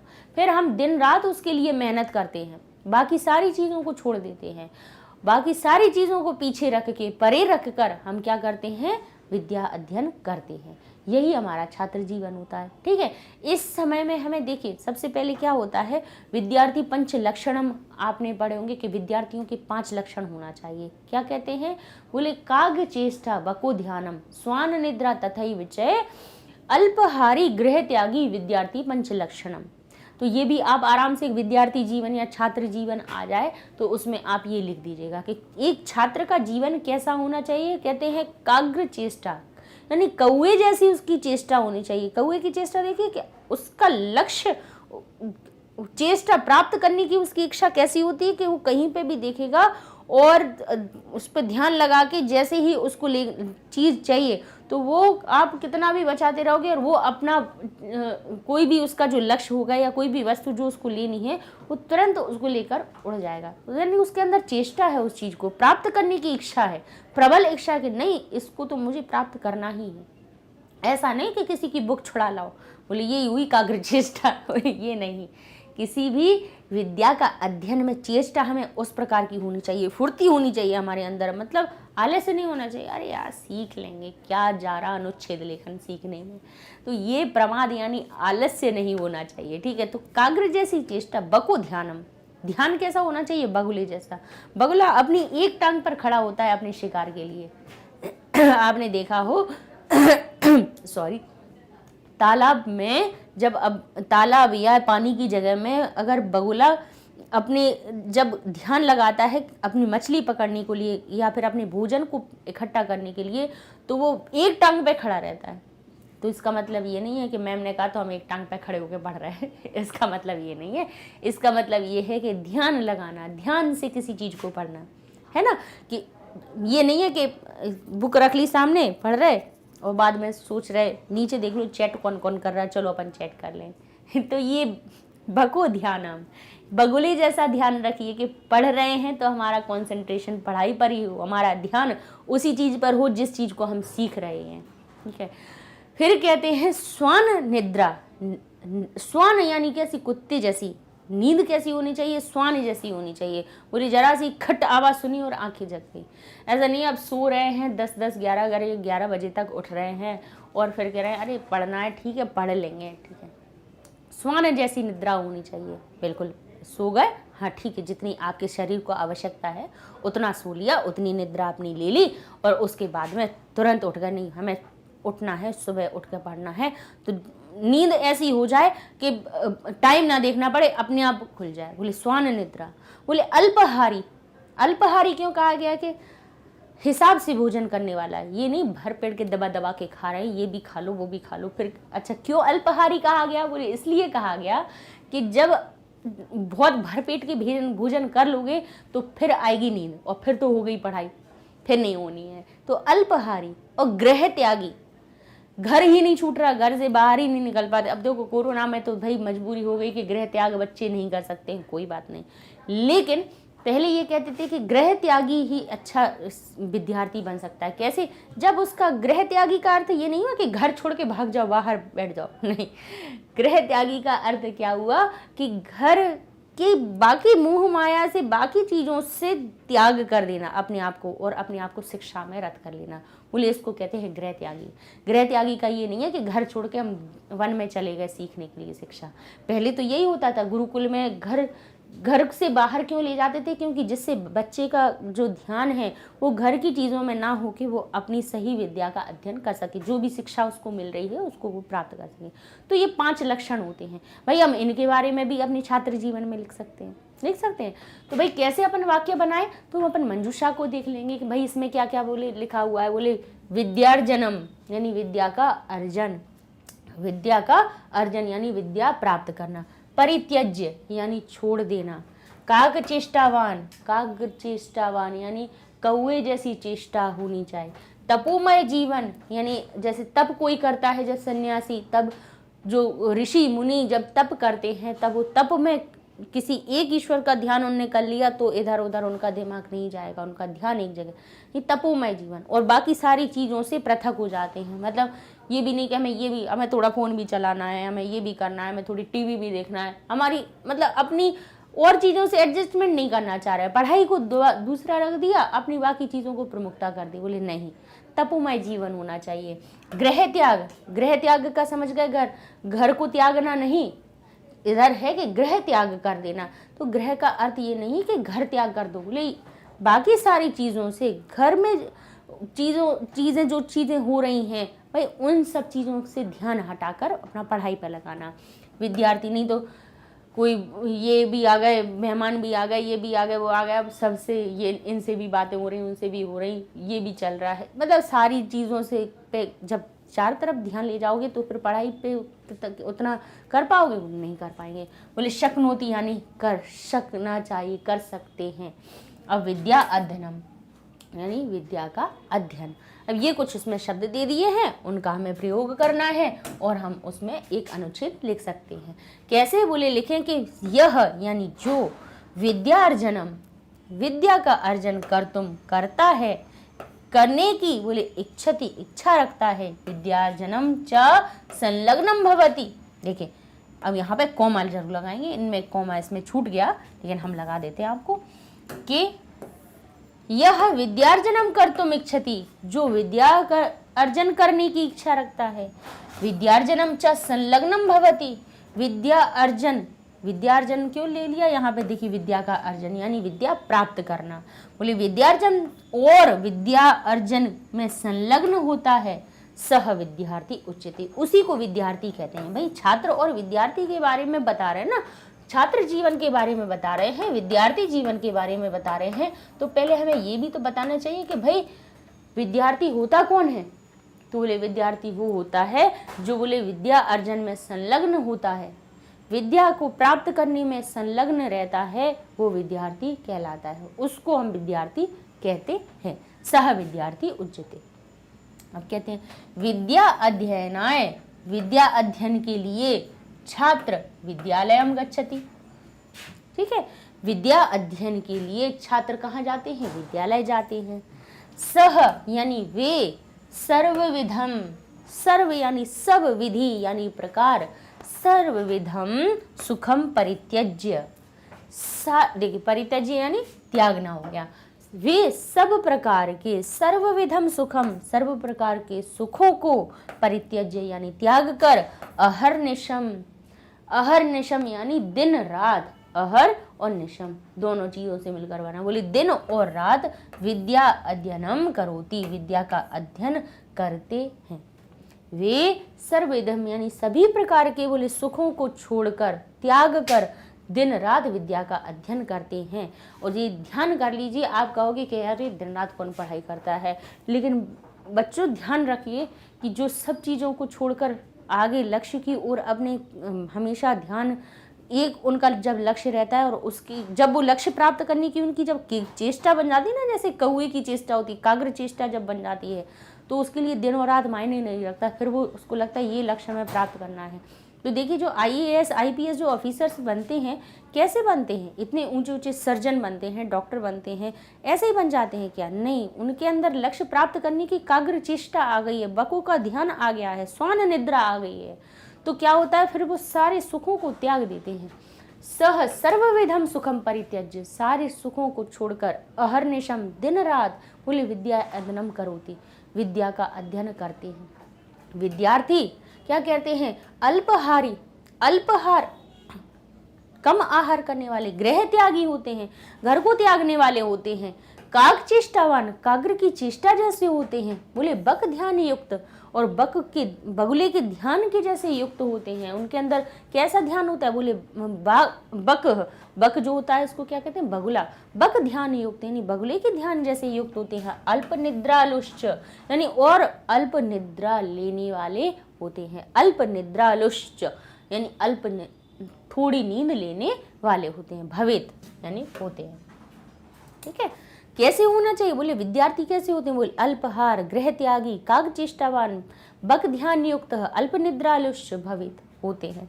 और कहते हैं यथो उक्तम, यानी इसलिए, यथा यानी इसीलिए, उक्तम कहा गया है, ये नापी कवि ना, किसी कवि ने क्या कहा है, बोले काक चेष्टा बक ध्यानम शुनो निद्रा तथैव च अल्पहारः गृह त्यागः विद्यार्थी।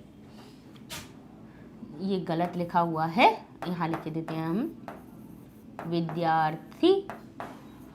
विद्यार्थी पंच लक्षणम, ये 5 लक्षण विद्यार्थी के होते हैं। प्रमाद विहाय यानी प्रमादम यानी आलस्य को विहाय त्याग देते हैं, त्याग कर क्या होते हैं, अध्ययनेन अध्ययन के लिए, परिश्रमेन लिखा हुआ है, वो गलत लिखा हुआ है,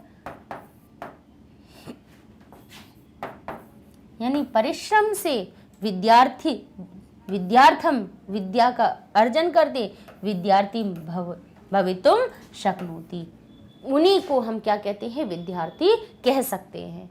जो क्या करते हैं, बोले आलस्य को छोड़कर अध्ययन में भी, अध्ययन से परिश्रम से विद्यार्थम यानी विद्या का अर्जन करते हैं, या विद्यार्जनम लिख सकते हैं यहाँ पर, ये कुछ इसमें मिसप्रिंट लगा हुआ है, इसको यहाँ लिख लीजिएगा, प्रमादम विहाय अध्ययनेन परिश्रमेन विद्यार्जनम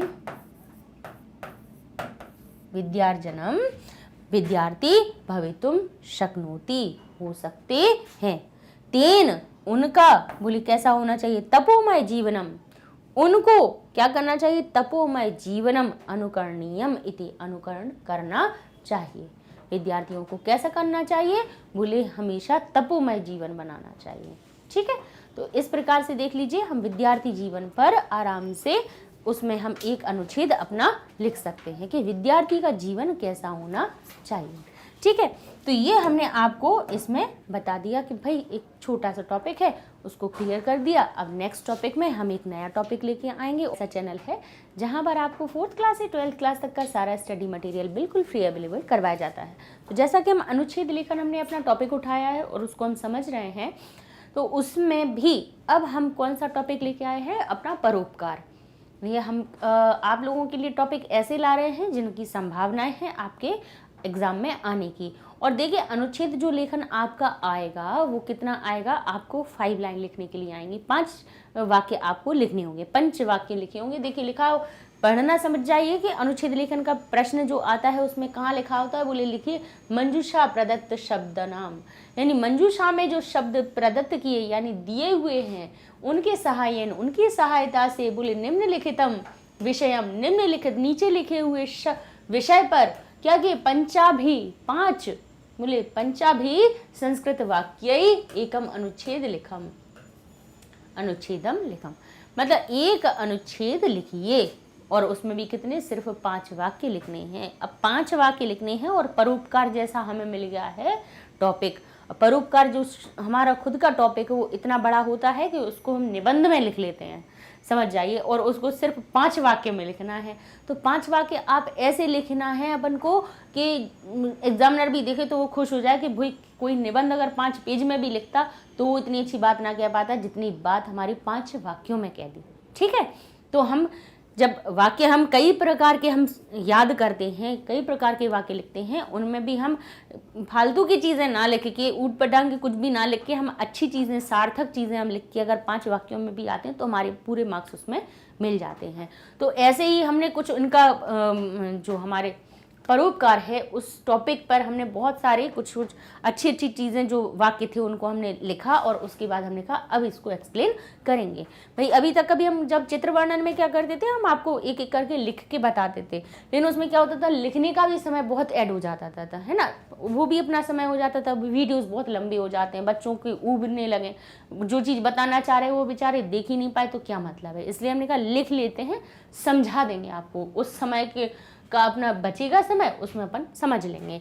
तो देखिए इसमें क्या लिखा, जैसे परोपकार हो गया, मनुष्य हो गया, मानवेशु हो गया, मानव में येषु शब्द लगा है, इसमें सप्तमी विभक्ति का अर्थ निकला है, यानी मानव में। महापुरुषा यानी बहुत से महापुरुष होते हैं, ऋषि होते हैं, सत्यमेव यानी सत्य ही, परोपकार ठीक है, ऐसे ये शब्द मिल गए, इनके लिए अपन इनमें से 5 वाक्य लिख लेंगे। अभी 5 क्या, हमने एक आपके लिए अच्छा वाला पैराग्राफ बनाया, अब उसमें से अपन आपको जो अच्छे लगे अपन उसमें से 5 वाक्य आराम से परोपकार के ऊपर लिख सकते हैं। तो कह रहे हैं परेशान उपकारः, परेशान यानी पर यानी होता है दूसरे, पर क्या का अर्थ क्या होता है, दूसरा या दूसरे, परेशान। अब शाम जो शब्द आता है वो किस में आता है, बोले ये सप्तमी, दूसरों पर, परेशान जो हमारा आप सप्तमी विभक्ति का रूप देखेंगे उसमें आपको मिल जाएगा कौन सा, परेशान, यानी जिसका अर्थ निकलेगा दूसरों पर। बोले परेशान उपकारः, दूसरों पर उपकार, परोपकार अस्ति, दूसरों पर उपकार करना परोपकार होता है। हमने आपको पहले ही बताया है कि कोई भी लाइन आप लिखेंगे, स्टार्ट करेंगे किसी भी उसमें, तो आप क्या बताएंगे, पहले तो उसका किसको कहते हैं उसका जो डेफिनेशन होगी आप उसको लिखेंगे पहले खुद से बना के, कि अब इन्होंने परोपकार पूछा है तो आप कहेंगे दूसरों पर उपकार करना परोपकार होते हैं। जैसे परोपकार 2 शब्दों से मिलकर बना है, पर और उपकार। पर का अर्थ होता है दूसरा और उपकार का अर्थ होता है हम किसी पर क्या करते हैं, कोई अपन क्या करते हैं उसके लिए कोई काम करें, वो उपकार होता है। ठीक है, तो परोपकार शब्द का हमने संस्कृत में हम वही डेफिनेशन क्या बनाई कि परेशान उपकारः, दूसरों पर उपकार, बोले परोपकार अस्ति। लीजिए आपकी एक लाइन हो गई और सही है। ठीक है, अब क्या कहा कि परोपकार की प्रवृत्तियां, परोपकार की प्रवृत्ति से, या शब्द लगाया यानी से, तृतीया विभक्ति का रूप बनाया, परोपकार की प्रवृत्ति से ही, एव यानी ही, मनुष्य और पशुभ्यः, मनुष्य और पशुओं में, बोले पृथक भवति, बोले मनुष्य पशुओं से, ये भ्य शब्द आया यानी पंचमी का लगाया, पशुओं से, बोले पृथक होता है। पृथक अलग होने की बात हो रही है ना, मनुष्य किससे अलग हो रहा है, बोले पशुओं से। अलग होने में कौन सी विभक्ति, बोले पंचमी लगाइए, पंचमी में अलग होने का से का अर्थ। बोले परोपकार की प्रवृत्ति, परोपकार प्रवृत्तिया, परोपकार की प्रवृत्ति से ही, एव का अर्थ आया ही, परोपकार प्रवृत्तिया एव मनुष्य पशुभ्यः, मनुष्य पशुओं से पृथक भवति, पृथक होता है। तो ये दूसरी लाइन हो गई आपकी। ठीक है, यानी परोपकार की प्रवृत्ति से ही मनुष्य पशुओं से कैसा होता है, अलग होता है। अब कहते हैं आहार, आहार प्रवृत्त्यः, आहार की जो प्रवृत्ति, तो आहार यानी स्वयं खाने की, खाना भोजन करने की या किसी भी चीज को ग्रहण करने की, बोले आहार प्रवृत्तियां तो पशुषु यानी पशुओं में। रामेशु बनता है जैसे बहुवचन का, रामेशु बनता है यानी राम में बहुवचन का रूप बनता है, मैं पे पर का सप्तमी का, बालकेशु बालकों में, हमारा कहें बालिकासु यानी लड़कियों में, जो शु शब्द लगता है वो सप्तमी विभक्ति बहुवचन में लगता है। तो बोले कह रहे हैं आहार प्रवृत्ति, तो तू जो बना है उसका अव्यय का अर्थ क्या होता है, तो। कि तो क्या कह रहे हैं, आहार की जो प्रवृत्ति होती है यानी जो उसकी काम करने का तरीका, प्रवृत्ति क्या होती है, उसका स्वभाव।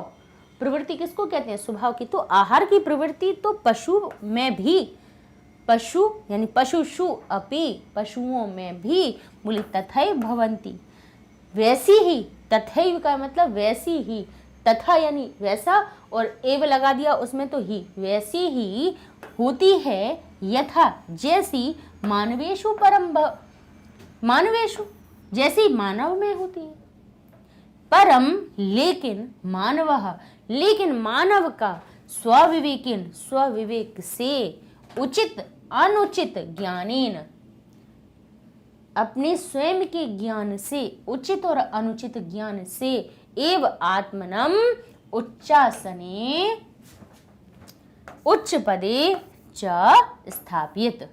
यहाँ पे खत्म हो जाएगा।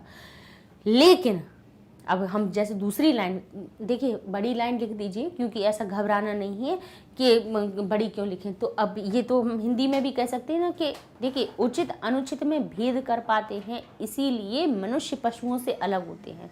तो यहाँ पे हम यही कह सकते हैं कि स्वविवेक, मनुष्य स्वविवेकिन उचित अनुचित ज्ञानिन एव आत्मनम यानी खुद को ज्ञान से ही अपने आप को उच्चासन पर, उच्चासने उच्चासन पर, ऊंचे स्थान पर च उच्च पदे यानी ऊंचे पद पर, चा स्थापित, स्थापित, अपने आप को स्थापित किया है। मानव ने अपने स्वयं के विवेक से ही आत्मने यानी खुद को आत्मने बोले उच्चासने यानी ऊंचे पद, ऊंचे आसन पर, उच्च पदे यानी ऊंचे पद पर और ऊंचे पद पर, च लगा लिया ना, उच्चासन और उच्च पद में बीच में और लगाना था कि ऊंचे आसन या ऊंचे पद, तो उन्हें च लगा दिया बीच में। उच्च स्थाने च उच्च पदे स्थापित, स्थापित किया है। अब परोपकार के और कुछ उदाहरण दे दें कि वृक्ष कभी भी स्वयं फल नहीं खाते, वो भी किसके लिए, परोपकार के लिए फलति। वृक्षाः कभी भी बोले कदापि का क्या कहेंगे, वृक्षा स्वयं फलम ना खादन्ति, वृक्ष कभी स्वयं फल नहीं खादते। ते परेशान कृते, वे दूसरों के लिए, ते परेशान कृते, वे दूसरों के लिए ही फलानी यानी अपने फलों को, छाया च ददाती, फल और छाया देते हैं। और शब्द लगाना था तो फलानी छाया च ददाती, देते हैं। और परोपकार के उदाहरण क्या हुए, बोले नद्यः, जो नदियां होती हैं, परोपकाराय, परोपकार के लिए क्या करती हैं, परोपकार के लिए ही एव वहंती, बहती हैं। नदियां जो होती हैं वो भी हमारी परोपकार के, दूसरों के लिए ही बहती हैं। अब हमें मीठा स्वच्छ जल प्राप्त हो नदियों से, तो वो क्या खुद के लिए बह रही हैं, उनका क्या स्वयं का काम है, बोले नहीं, वृक्ष कभी ना फल बके, नदी ना संचय नीर, और नदियां अपना स्वयं के लिए जल इकट्ठा नहीं कर, क्या कहते हैं कि वृक्ष कबहू ना फल भके, नदी ना संचय नीर, और परमारथ के कारण साधुन धर शरीर, यानी साधु लोग, जो सज्जन लोग होते हैं, महात्मा लोग भी होते हैं, वो स्वयं आपने देखा होगा, तो जो सच में साधु महात्मा होते हैं, अब तो आडंबर वाला ज़्यादा सब कुछ काम चल गया है, वो सारी चीज़ें नहीं, लेकिन हम साधुओं के बारे में आपको बताएं तो वो उनका जीवन कैसा होता है, परोपकार के लिए ही होता है। वो स्वयं बिल्कुल अपनी मूलभूत सुविधाओं के साथ भी नहीं रहते हैं, कैसे रहेंगे, उनको भोजन मिल जाए, पानी मिल जाए, वो उसी में खुश हैं। उनको ज़रूरी नहीं है कि उन्हें एसी में ही रहना है, उन्हें वो छोटे से आश्रम में भी रहेंगे, उसमें भी खुश रहेंगे, लेकिन वो परोपकार क्या करते हैं, लोगों को ज्ञान देना, अच्छी बात बताना, सत्संगति का महत्व बनाना, भगवान की बातें बताना। तो ये जो साधु होते हैं वो परोपकार के लिए होते हैं। तो ऐसे ही नदी भी कह रहे हैं कि वो स्वयं के लिए नहीं बोलती, कह रहे हैं नद्यः, यानी जो नदियां हैं, परोपकाराय, परोपकार के लिए, बोले एव वहंती, परोपकार के लिए ही बहती हैं। जहाँ ही शब्द बताना वहाँ एव लगा देना आप। बोले गावः यानी गायें जो होती हैं, अन्यभ्य यानी दूसरों के लिए, अन्य एभ्यः दूसरों के लिए शब्द बताना, तो एभ्य लगा दिया, कौन सा, चतुर्थी विभक्ति संप्रदान का रखा, तो एभ्य शब्द लग गया। अन्य ये एभ्यः, रामेभ्यः बनता है, बालकेभ्यः बनता है, बालकों के लिए, तो वो कह रहे अन्य लोगों के लिए, तो अन्यभ्यः एव दूसरों के लिए ही, बोले दुग्ध यच्छन्ति, दुग्धम दूध को, यच्छन्ति देती हैं, दूध को दूसरों के लिए ही देती हैं। गाय क्या दूध खुद का पी लेती हैं क्या, उनका दूध जो निकाला जाता है वो उसके बछड़े को तो बहुत कम ही मिलता है, बाकी सब लोगों को ज़्यादा मिल जाता है। तो जो गाय भी होती हैं वो भी देखिए, एक पशु भी परोपकारी हो सकता है, एक वृक्ष जिसमें जीवन है, जो चल नहीं सकता, जड़ है, एक जगह पे रहता है, खड़ा रहता है, लेकिन फिर भी वो परोपकारी है। नदियाँ जिनमें समझ नहीं है, जिनमें सोचने समझने की क्षमता नहीं है, लेकिन फिर भी वो परोपकारी हैं। तो प्रकृति में जब इतनी सारी चीज़ें परोपकारी हैं, तो मनुष्य क्या परोपकारी नहीं हो सकता है। तो कह रहे हैं कि गावः अन्येभ्यः दूसरों के लिए ही, दुग्धम यच्छन्ति दूसरों के लिए ही दूध देती हैं। एवमेव इस प्रकार अनेके, बोले अनेके एवमेव अनेके प्रातः स्मरणीय महापुरुषा अपि अभवन, ऐसे ही अनेके यानी अनेकों, बहुत सारे, बोले प्रातः स्मरणीय, बोले सुबह जिनका ध्यान करें। प्रातः स्मरणीय क्यों कहा जाता है, बोले हम कहते हैं ना कि भगवान का ध्यान सुबह सुबह करना चाहिए, सुबह हमारा निर्मल मन रहता है। तो प्रातः स्मरणीय जो शब्द लगाया वो किस लिए लगाया, इसलिए कि सुबह जिनका ध्यान करें, सबसे पहले जिनका ध्यान करो। बोले ऐसे महापुरुष भी अभवन, ऐसे महापुरुष भी हुए हैं जिनको हमेशा हमें ध्यान करना चाहिए। बोले कैसे हुए, बोले ये स्वप्राणान उत्सज्य देशस्य समाजस्य च रक्षाम अकुर्वन्। ऐसे महात्मा भी हुए हैं ये, यानी जिन्होंने क्या किया, स्वप्राणान, अपने प्राणों का बोले उत्सर्ज्य, अपने प्राणों को त्याग दिया, उत्सर्जन कर दिया। बोले देश के, किसके लिए, बोले देश के और समाज के। देशस्य च समाजस्य रक्षाम अकुर्वन्, देश की और समाज की रक्षा के लिए जिन्होंने अपने प्राणों को भी दे दिया। राजा शिवी ही, जो राजा शिवी थे, अब परोपकार का और उदाहरण है। राजा शिवी ही शरणागतस्य कपोतस्य, यानी शरणागत में आए हुए, शरण में आए हुए कपोत यानी कबूतर को रक्षा के लिए स्वशरीर से, अपने शरीर का बोले क्या दिया, मासम कर्तृत्व यानी काट कर, बोले शेनाय दत्तवान, शेनाय यानी जो शिकारी था उसको दे दिया था। इस राजा शिवी की आप लोगों ने कहानी पढ़ी होगी कि जिसमें राजा शिवी के पास एक कबूतर उड़ता हुआ आया और उसने कहा मेरी रक्षा करो। तो राजा ने कहा नहीं, मैं रक्षा करूंगा तुम्हारी। तो शिकारी आया, बोले नहीं, मैंने इसका शिकार किया है, अब ये मेरा है, मेरा अधिकार है इस पर, मैं इसको लेके जाऊंगा। तो राजा शिवी ने कहा कि जो तुम्हें चाहिए उसके बदले ले लो। तो ने बोले क्या दे सकते हो, बोले आप जो मांगो। बोले आप अपने शरीर का मांस दे सकते हो, बोले हाँ दे सकते हैं। तो उन्होंने एक तराजू में कबूतर को रखा और दूसरे में अपने शरीर का मांस उस पर रखते गए। और जब हर अंग काटते काटते उनके सिर को काटने तक की बारी आई, तो फिर भगवान स्वयं प्रकट हुए और उन्होंने कहा हम तुम्हारे दान की परीक्षा लेना चाह रहे थे कि तुम कितने परोपकारी हो। तो ये राजा शिवी बहुत बड़े महात्मा हुए। तो उनका भी एक उदाहरण अपन ने लिख दिया कि राजा शिवी ही शरणागतस्य कपोतस्य रक्षा, यही स्वशरीरस्य मासम कर्तृत्व शेनाय दत्तवान दिया। ऋषि दधीची ने क्या किया, बोले ऋषि दधीची ने भी वृत्तासुर वधाए, वृत्तासुर के वध के लिए किसको, वृत्तासुर वधाए, वृत्तासुर के वध के लिए स्व अस्थियां, अपनी अस्थियां क्या, सहर्षम अयच्छत, अपनी अस्थियां दे दी। उनने अपने शरीर को वहीं पे त्याग दिया। बोले वृत्तासुर का वध किसी ऋषि के, किसी महात्मा के, किससे, उनकी हड्डियों से जो हमारा वो बने अस्त्र बनेगा उससे ही हो सकता है। तो बोले ठीक है। तो उन्हें अपनी अस्थियों का दे दिया जिससे वज्र बना, और वज्र से जिससे इंद्र ने वृत्तासुर की हत्या की या उसको मारा।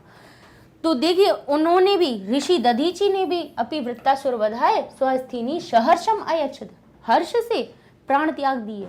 बोले ठीक है, अगर हमारी हड्डियों से अगर वज्र बन सकता है तो आप बना लीजिए। तो उन्होंने वहीं के वहीं खड़े होकर अपने आप को समाप्त कर लिया।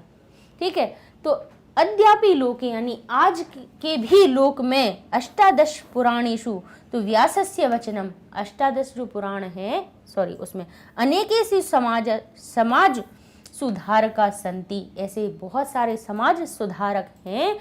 ये स्वार्थम परित्यज्य, जो अपने स्वार्थ को त्याग कर लोक कल्याणम कुर्वन्ति, लोक कल्याण करते हैं।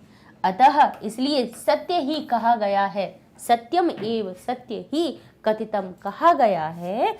अष्टादश पुराणेषु, अष्टादश पुराण में व्यासस्य वचनम, व्यास जी के जो वचन हैं वो क्या कहते हैं, परोपकारः पुण्याय पापाय परपीड़ितम।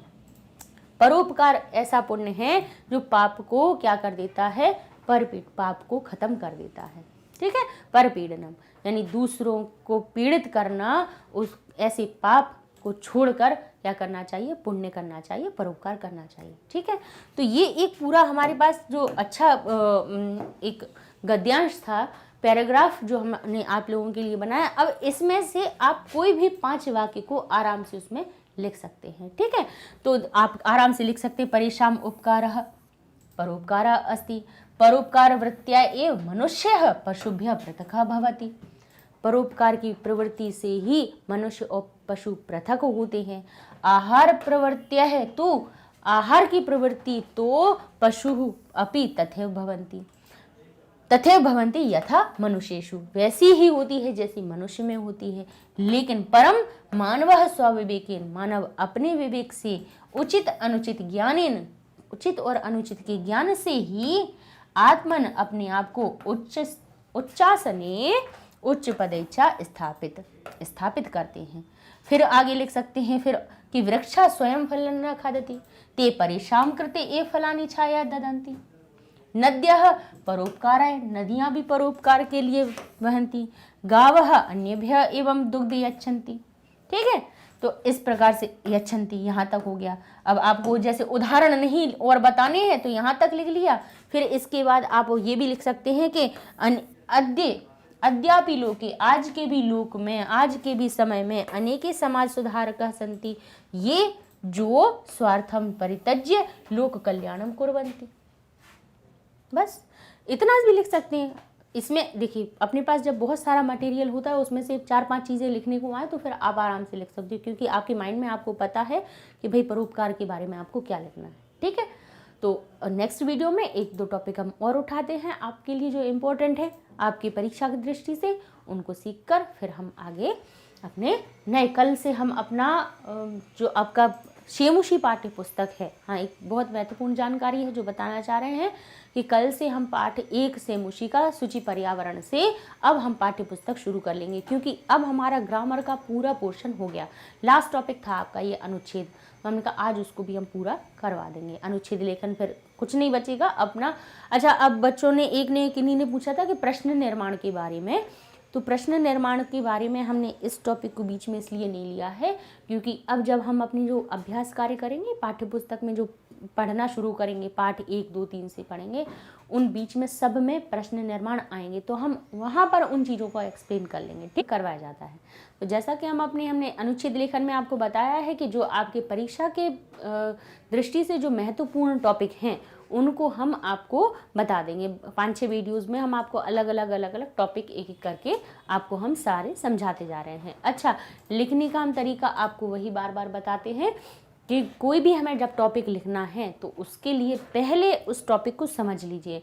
वैसे आपके पास यहाँ पे क्या मंजूषा दी हुई होगी, इसमें प्रश्न लिखा होगा जो लास्ट वीडियो में हमने आपको बताया था कि उसमें लिखा रहता है कि मंजूषा प्रदत्त शब्दानाम सहायतेन एक अनुच्छेदम लिखत।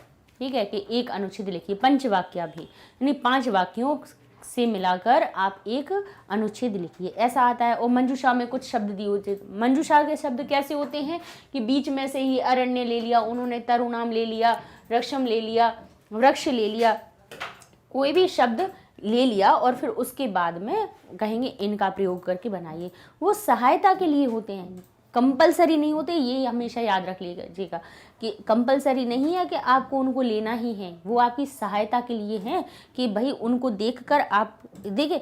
कोई जब हमारे पास कोई शब्द होता है ना तो उससे हम क्या समझ लेते हैं कि भाई इसका हम कहाँ पे प्रयोग करके कौन सा वाक्य बना सकते हैं, तो इसलिए वो सहायता के लिए होते हैं कि एकदम से नहीं समझ में आ रहा कि इस टॉपिक के लिए हम 5 वाक्य कौन से लिख दें, क्या लिख दें, तो वो जो मंजूषा के जो शब्द होते हैं वो हमें सहायक बन जाते हैं कि भाई ऐसे शब्द का प्रयोग भी हम उसमें कर सकते हैं, है ना।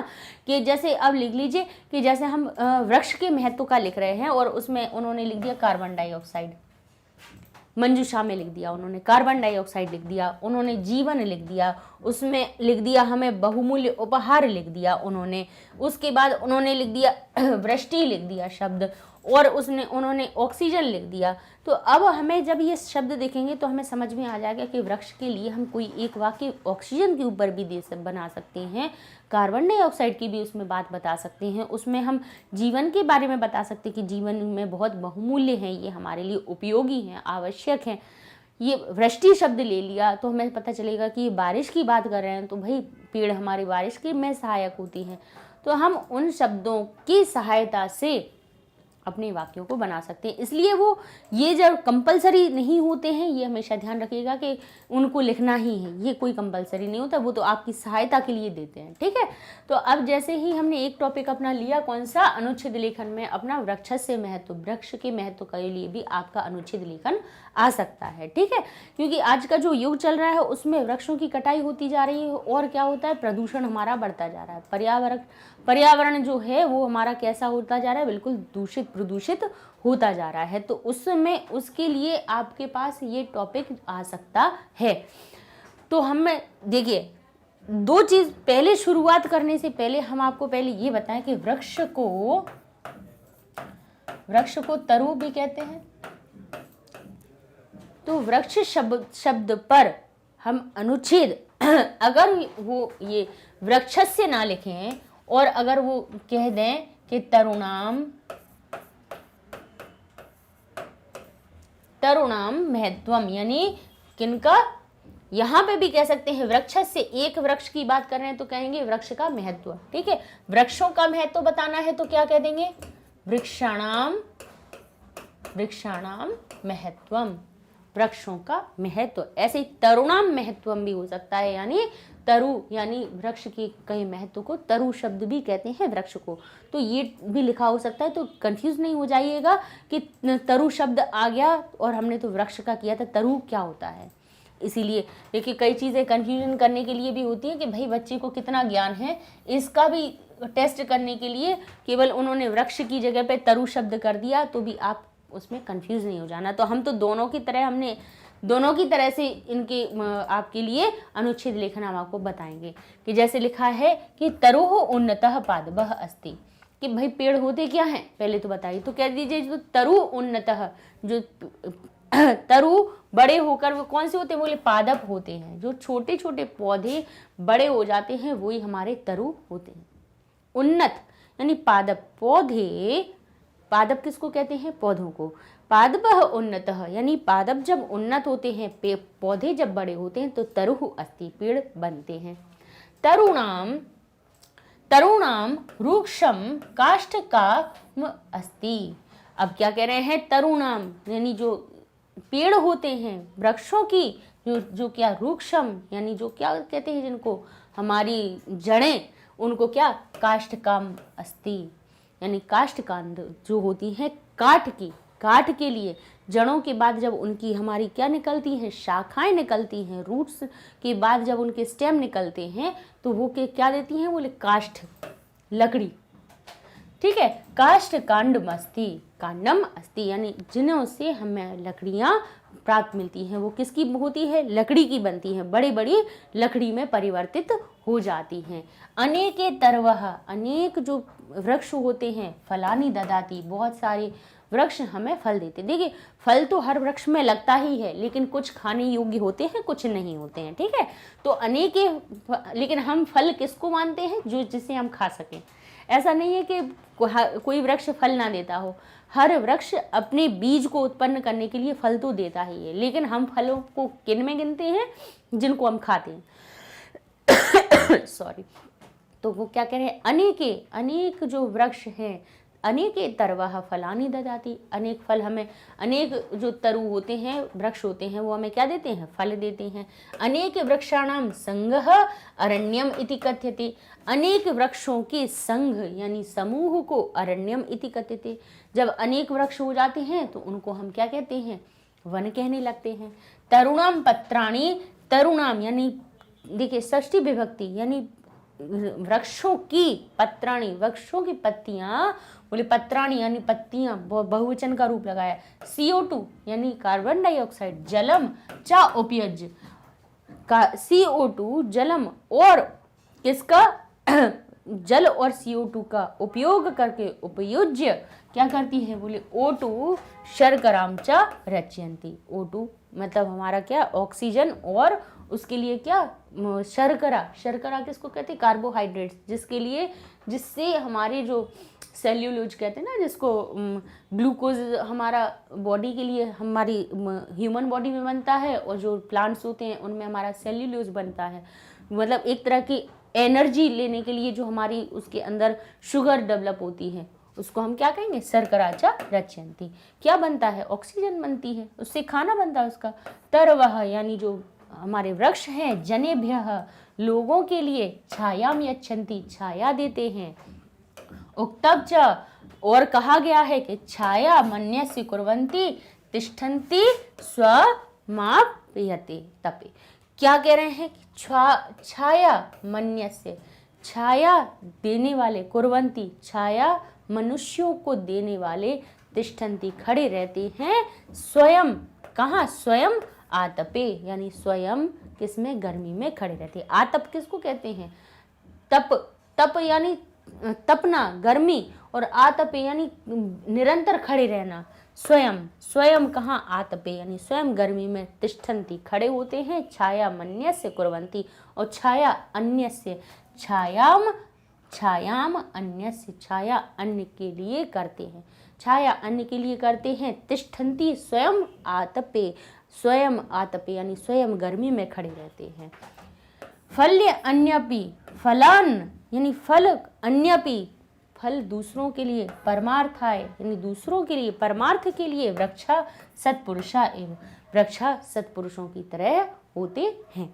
तो एक देखिए अपने पास कुछ लाइन ये हो गई, ऐसे हम लिख सकते हैं वृक्षों के लिए। और भी क्या लिख सकते हैं, बोले वृक्षा अस्माकम प्रत्यक्ष। हमने दो तरह के अलग अलग उठाए कि हमने कि देखिए कहीं से भी अपन कुछ कुछ जब हम सेंटेंस अपने कई सेंटेंस जब पढ़ लेते हैं, कई वाक्यों को जब पढ़ लेते हैं तो उसमें के कुछ ना कुछ तो हमारे उसमें रह ही जाते हैं। तो वृक्षों के लिए जैसे ही आएगा तब आप समझ जाएंगे कि भाई हमें बताना है कि वृक्ष परोपकारी होते हैं। तो हम क्या कह सकते हैं कि जो हमारे वृक्ष होते हैं कैसे होते हैं, बोले तरवा जनेव्य छाया यच्छन्ति, मनुष्यों को छाया देते हैं। क्या देते हैं, बोले फल भी देते हैं। और क्या देते, बोले तरवा अनेके फलानी ददाती, फल भी देते हैं। और क्या लेते हैं, पत्तियों से क्या लेते हैं, CO2 लेते हैं और कार्बन डाइऑक्साइड देते हैं।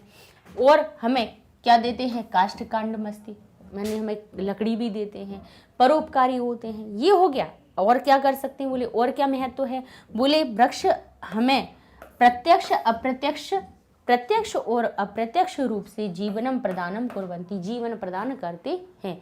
प्रत्यक्ष या अप्रत्यक्ष रूप से हमें जीवन प्रदान करते हैं। ये तो हमारा जो है, जैसे उन्होंने कहा सिर्फ वृक्ष के बारे में बताइए। वृक्ष पर देखिए दो इसमें हमने टॉपिक आपकी इसमें ऐड कर लिए हैं। एक सिंपल जैसे वृक्ष के बारे में बताना हो, वो कहें कि वृक्ष पर अनुच्छेद लिखिए।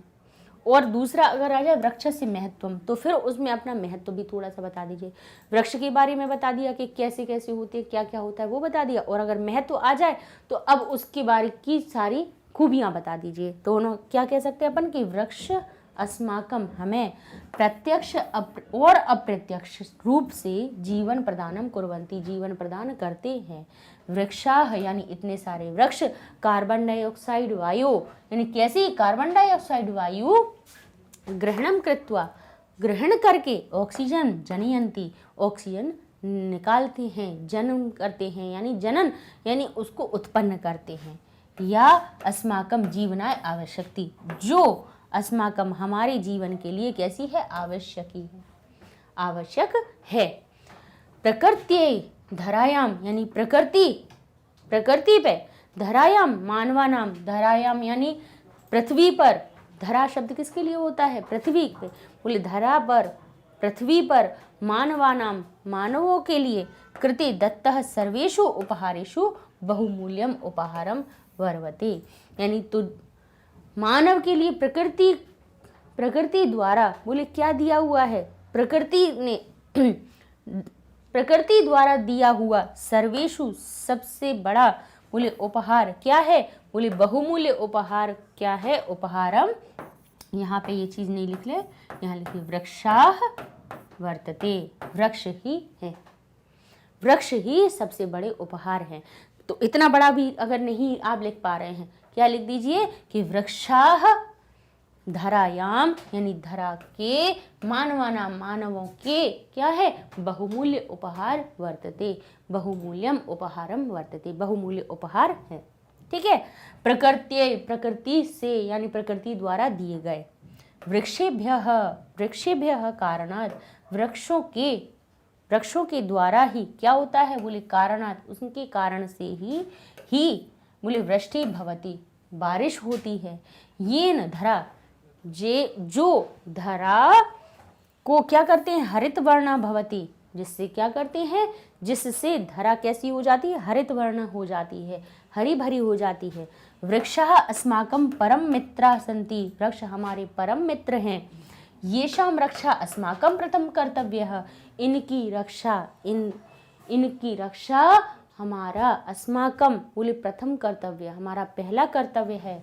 यदा धरयां वृक्षा एव न भविष्यन्ति, यदा जब धरा पर, धरायाम यानी धरा पर सप्तमी विभक्ति लगा के बनाया हमने कि यदा जब धरा पर वृक्षाः एव ना ही भविष्यन्ति नहीं होंगे तरहि जीवनम कुतः संभव। तो जीवन कहाँ संभव है, कुतः संभव। अतः इसलिए सर्वान निज जीवने, सभी को निज यानी अपने जीवन में 10 वृक्षाः अवश्यम एव रोपणीयः, अवश्य ही हमें 10 वृक्ष लगाने चाहिए, रोपित करने चाहिए। ठीक है, तो वृक्ष के बारे में, वृक्ष जैसी चीज़ तो ऐसी है कि टॉपिक है कि अगर आ जाए तो उस पर अपन एक नहीं कितनी भी लिख सकते हैं, है ना। संस्कृत में कैसे परिवर्तित करते हैं वो भी आपको बता दिया। ठीक है, हर एक टॉपिक का हम ये कहेंगे कि जो भी अनुच्छेद हम आपको बता रहे हैं उन टॉपिक को भी आप एक एक बार जरूर लिख लीजिए। पूछिए क्यों? जब आप उनको लिखेंगे तब आपके सामने अगर कोई आपका बिना याद किया हुआ भी आएगा तो आप सोचेंगे कि भाई इन अनुच्छेदों में हमने क्या लिखा, भाई उनके बारे में ही तो लिखा है।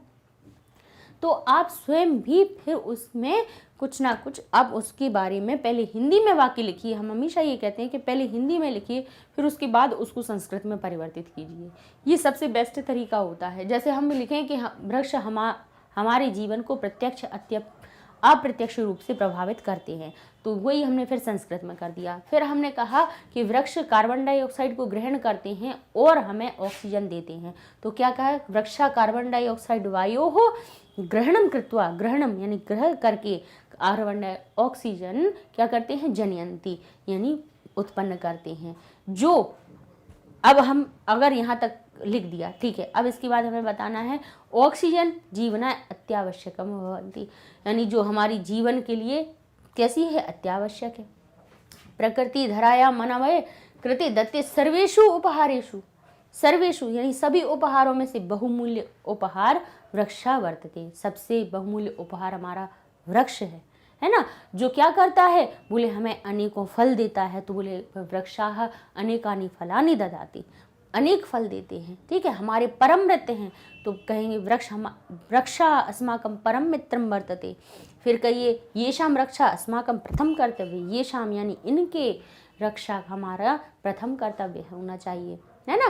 बस तो इस प्रकार से लीजिए, वृक्ष के महत्व पर लिख लिया टॉपिक, कौन सी बड़ी बात है। अच्छा, कुछ हमने एक जगह, अच्छा हमें कुछ मटेरियल जब भी मिलता है ना तो हम उसको ले लेते हैं ढूंढ के आपके लिए, तो ये भी हमने वृक्ष के महत्व के लिए कुछ ऐसे टॉपिक भी मिले, तो हमने उसको भी यहाँ पे आपके लिए हमने कहा बता दें बच्चों को कि देखिए ऐसे पॉइंट्स में भी लिखे हुए थे। कई बार अभी जो छोटे छोटे क्लास में बच्चों में, जैसे आप देखें 6, 7, 8 में निबंध जैसा कहते हैं कि 5 वाक्य लिखिए, या निबंध, तो निबंध शब्द अपन अनुच्छेद और वाक्यों से अपन अलग कर लेंगे। बोले निबंध क्यों अलग कर लेंगे, क्योंकि निबंध होता है बिना बंध का निबंध, जिसमें कोई बंधन ना हो।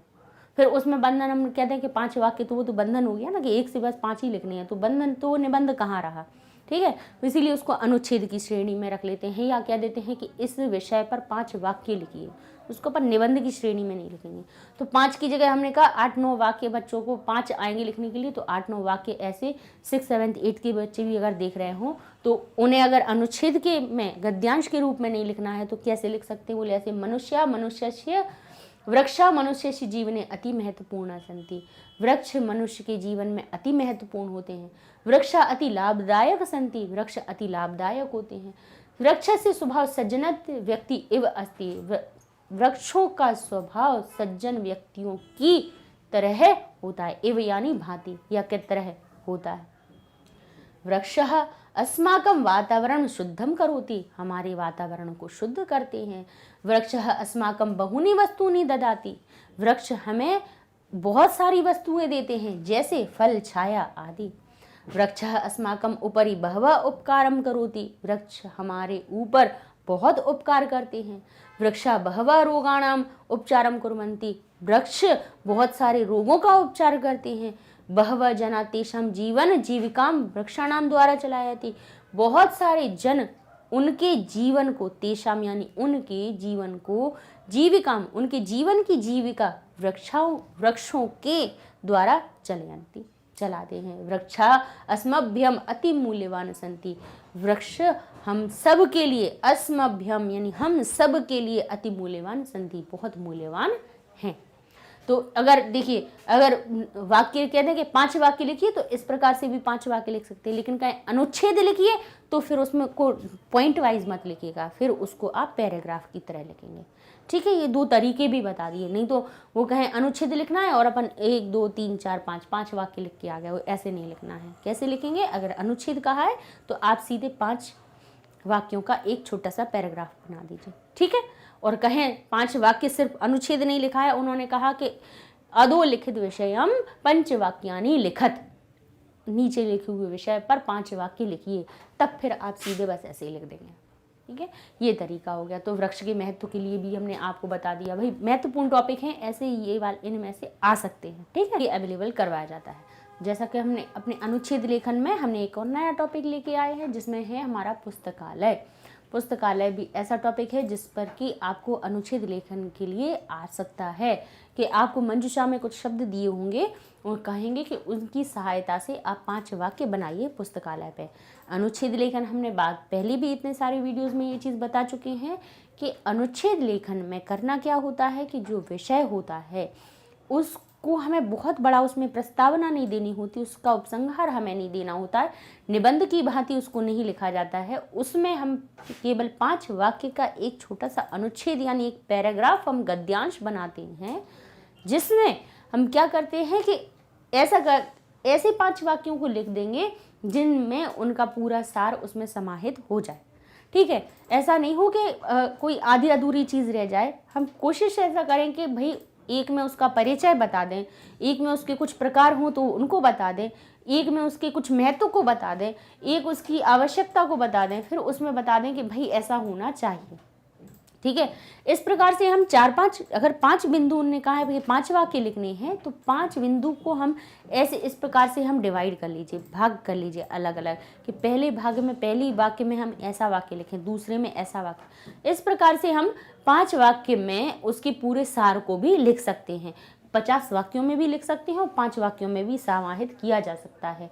यही हमारी बुद्धि की क्षमता का कि यहाँ पे ये देखा जाता है, यही परीक्षा होती है कि आप इतने बड़े टॉपिक को, जैसे वृक्ष के बारे में बताना था, हमारे सत्संगति के बारे में बताना था, सब चीज़ों के बारे में हमने 5-5 वाक्य में भी हम अपने किसको एक अनुच्छेद को समाहित कर सकते हैं। ठीक है, तो वो हम चलते हैं, अब देखते हैं कि भाई उसके बारे में हम क्या क्या लिख सकते हैं। ठीक है, तो वो कह रहे हैं कि पुस्तकालय क्या होता है, पढ़ने के लिए पढ़ने योग्य जो किताबें होती हैं उनको जब हम एक जगह पर इकट्ठा करते हैं, संग्रह करते हैं, उसी को पुस्तकालय कहते हैं।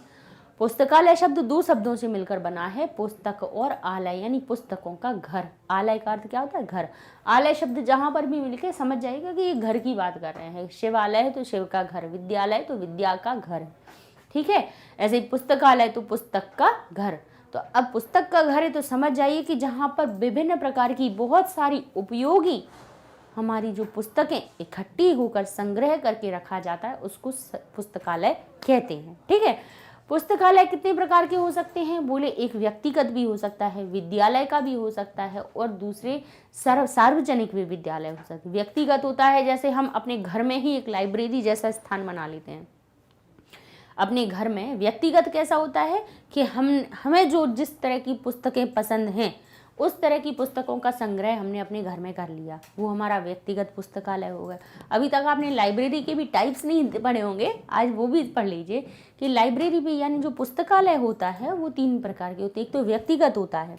व्यक्तिगत में क्या होता है कि व्यक्ति अपनी पसंद के अनुसार, अपनी रुचि के अनुसार पुस्तकें वहाँ पर इकट्ठी करके संग्रह करता है। जैसे कि अगर हम अपनी बात कहें तो हमें जैसे संस्कृत की किताबें पसंद हैं तो हमें जहाँ पर भी एक अच्छी भी व्याकरण की किताब दिखती है तो हम उसको उठाकर अपने घर में ले आते हैं, उसको अलग रख देते हैं। फिर कुछ हमें दिखा तो हमने उसके लिए कोई ग्रंथ जैसे दिखा कि अरे संस्कृत का कोई ग्रंथ है तो उसको अपने पास रख लीजिए। तो ये हमारी व्यक्तिगत पुस्तकालय हो गया।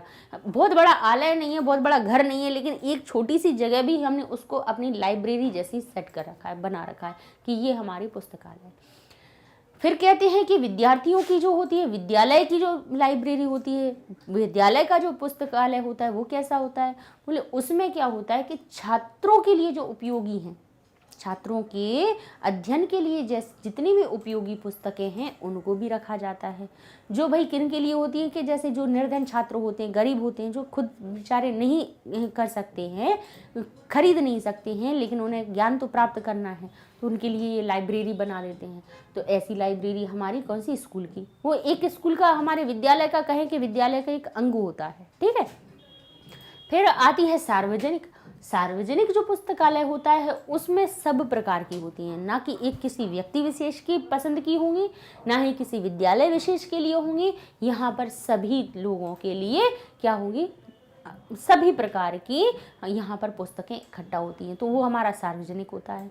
तो देखिए आप इन प्रकार में ही आपकी 4-5 लाइन तो ऐसे ही बन गए। फिर इसके बाद आप कह सकते हो कि ये हमारे जीवन में बहुत उपयोगी होता है कि नहीं होता पुस्तकालय, लाइब्रेरी। भाई कि पुस्तकालय का हमारे जीवन में अत्यधिक महत्व है, बहुत महत्व है।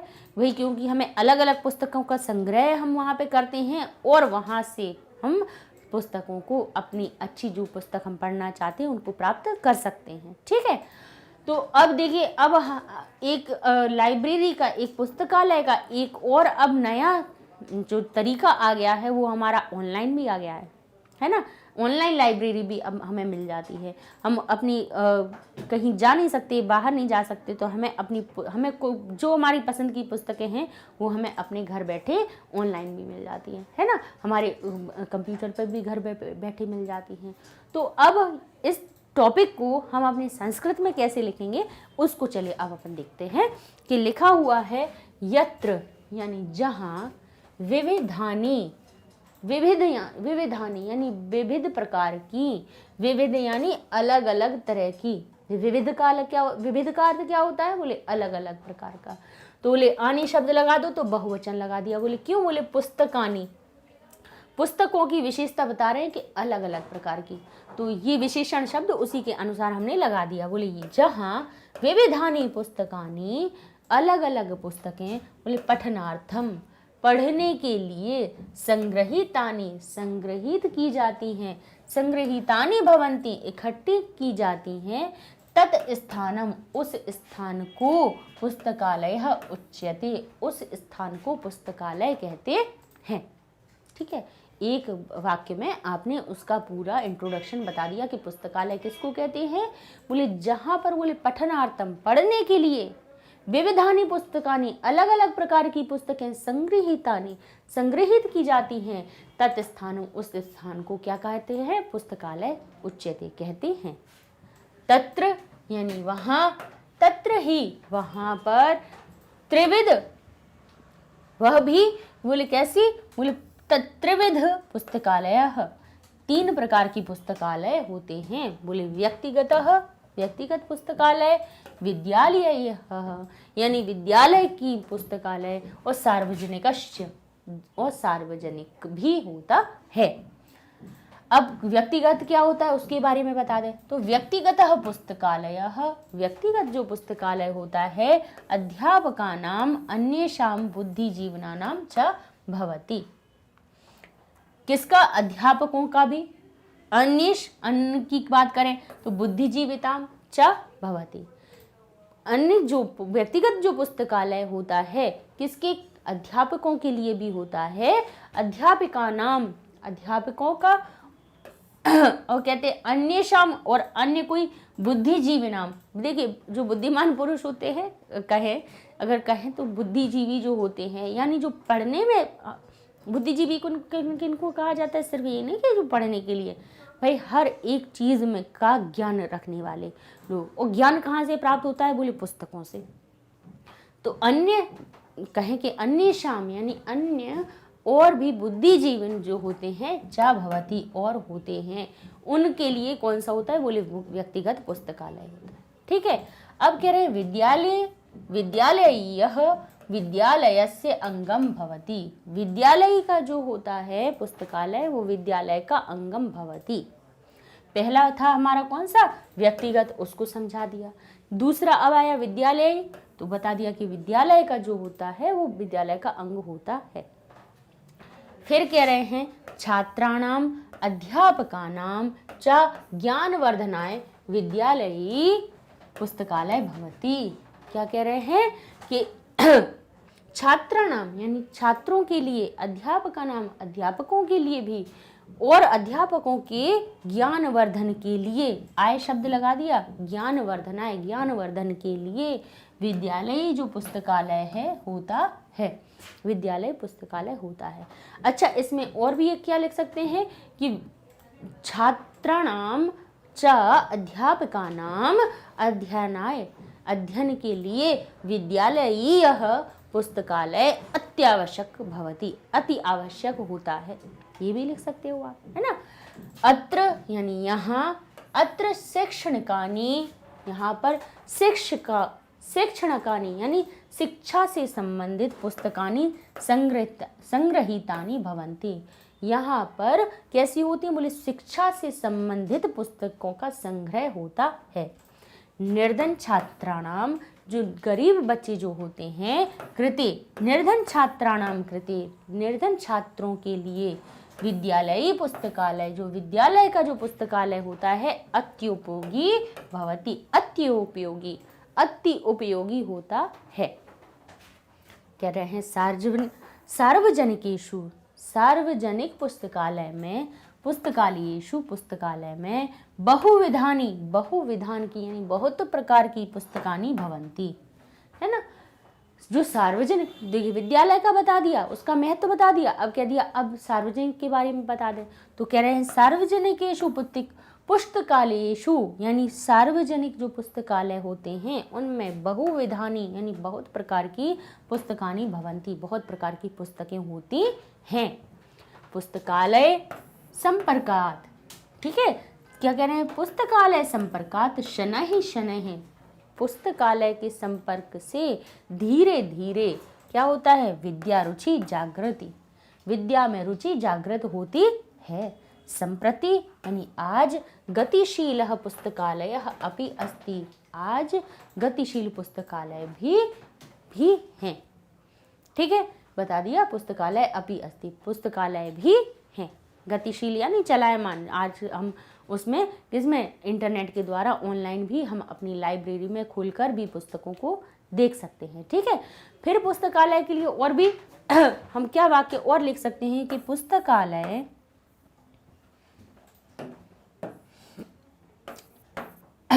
हिंदी में जैसे हम उसको लिखें, पुस्तकालय सभी मनुष्यों के लिए, या जन लिख सकते हैं, सभी जनों के लिए सभी जनों के लिए बहुत उपयोगी होता है ना, उपयोगी होता है, ठीक है। तो क्या कह रहे हैं, पुस्तकालय सभी, तो क्या हम क्या लिखेंगे इसको संस्कृत में, पुस्तकालयः सभी जनों के लिए, तो बोले सर्वे, क्या लिख देंगे, सर्वे जनानाम, जनों के लिए है ना, तो जनानाम बहु उपयोगी भवतः, ठीक है। या अब ये पुस्तकालय एक नहीं होता ना, तो बहुत सारे हो सकते हैं, तो हम कैसे, भवंती होते हैं, तो यहाँ पे पुस्तकालय शब्द को भी हम क्या कर देंगे, इसको भी पुस्तकालयानी कर देंगे, ठीक है। तो इस प्रकार से हम खुद भी वाक्यों को हम उस टॉपिक पर आराम से बना सकते हैं, ठीक है। कि इसमें क्या होता है, बहुत तरह की हमारी जो किताबें होती हैं, पुस्तक होती हैं, उनका संग्रह होता है, तो हम क्या लिख सकते हैं, पुस्तकालय में, तो पुस्तकालयेषु, पुस्तकालयों में, विविधानि, बोले पुस्तकानि सन्ति, बहुत प्रकार की पुस्तकें होती हैं। अब हम और क्या लिख सकते हैं, पुस्तकालयेषु यानी पुस्तकालयों में क्या होते, न्यूज़पेपर होते हैं, तो बोले समाचार पत्राणि अपि सन्ति, समाचार पत्र भी होते हैं, है ना, हमें जानकारी प्राप्त होती है। वयम पुस्तकालयेषु, हम पुस्तकालय में विविध जानकारी प्राप्त बनते, हम प्राप्त करते हैं। तो भाई बड़ी बात नहीं है कुछ भी कि कुछ वाक्य ना बना सके। पुस्तकालय जैसी कितनी चीज़ें हो गई, इतने आराम से हम कुछ भी उसमें वाक्य अपने अच्छे 5 वाक्य तो बहुत आसानी से आप बना सकते हैं। और भाई इनसे रिलेटेड आ जाए तो बहुत ही अच्छी बात है। इसमें तो हम आपको बताते ही जा रहे हैं कि भाई किस प्रकार से लिख लीजिए, ठीक है। रटना नहीं, हम हमेशा इस बात को पे बहुत जोर देते हैं कि भाई रटना नहीं है, आप इनका अर्थ समझिए और अर्थ समझ के फिर आप इनको कन्वर्ट करिए। जब इस प्रकार से आप करेंगे तो भाई इसके अलावा भी अगर कोई अनुच्छेद लेखन आ जाता है तो वो आप आराम से कर सकते हैं, ठीक है। आराम से आप उनको संस्कृत में कन्वर्ट कर सकते हैं। तो यहाँ पर अब हमारा आज अनुच्छेद लेखन के हमने 5-6 टॉपिक आज आपको बता दिए। और अब हम नेक्स्ट वीडियो में आपको जो प्रश्न निर्माण जब करना होता है तो उनके लिए कौन कौन से शब्दों का प्रयोग हम करते हैं उनको भी अब हम बताएंगे कि प्रश्न निर्माण आप किस प्रकार से कर सकते हैं, ठीक है। जो आता है ना कि प्रश्न निर्माण कीजिए, तो कहाँ पर कौन से शब्दों को प्रयोग किया जाए उसको आज थोड़ा सा डिस्कस करेंगे। और आज डिस्कस करके फिर जब कल से अपना हमारे पाठ शुरू होंगे तब उनमें अब हम फिर आपको फिर उनका उपयोग करना साथ साथ में सिखा देंगे, ठीक है। तो नेक्स्ट वीडियो में मिलते हैं, तब तक के लिए धन्यवाद।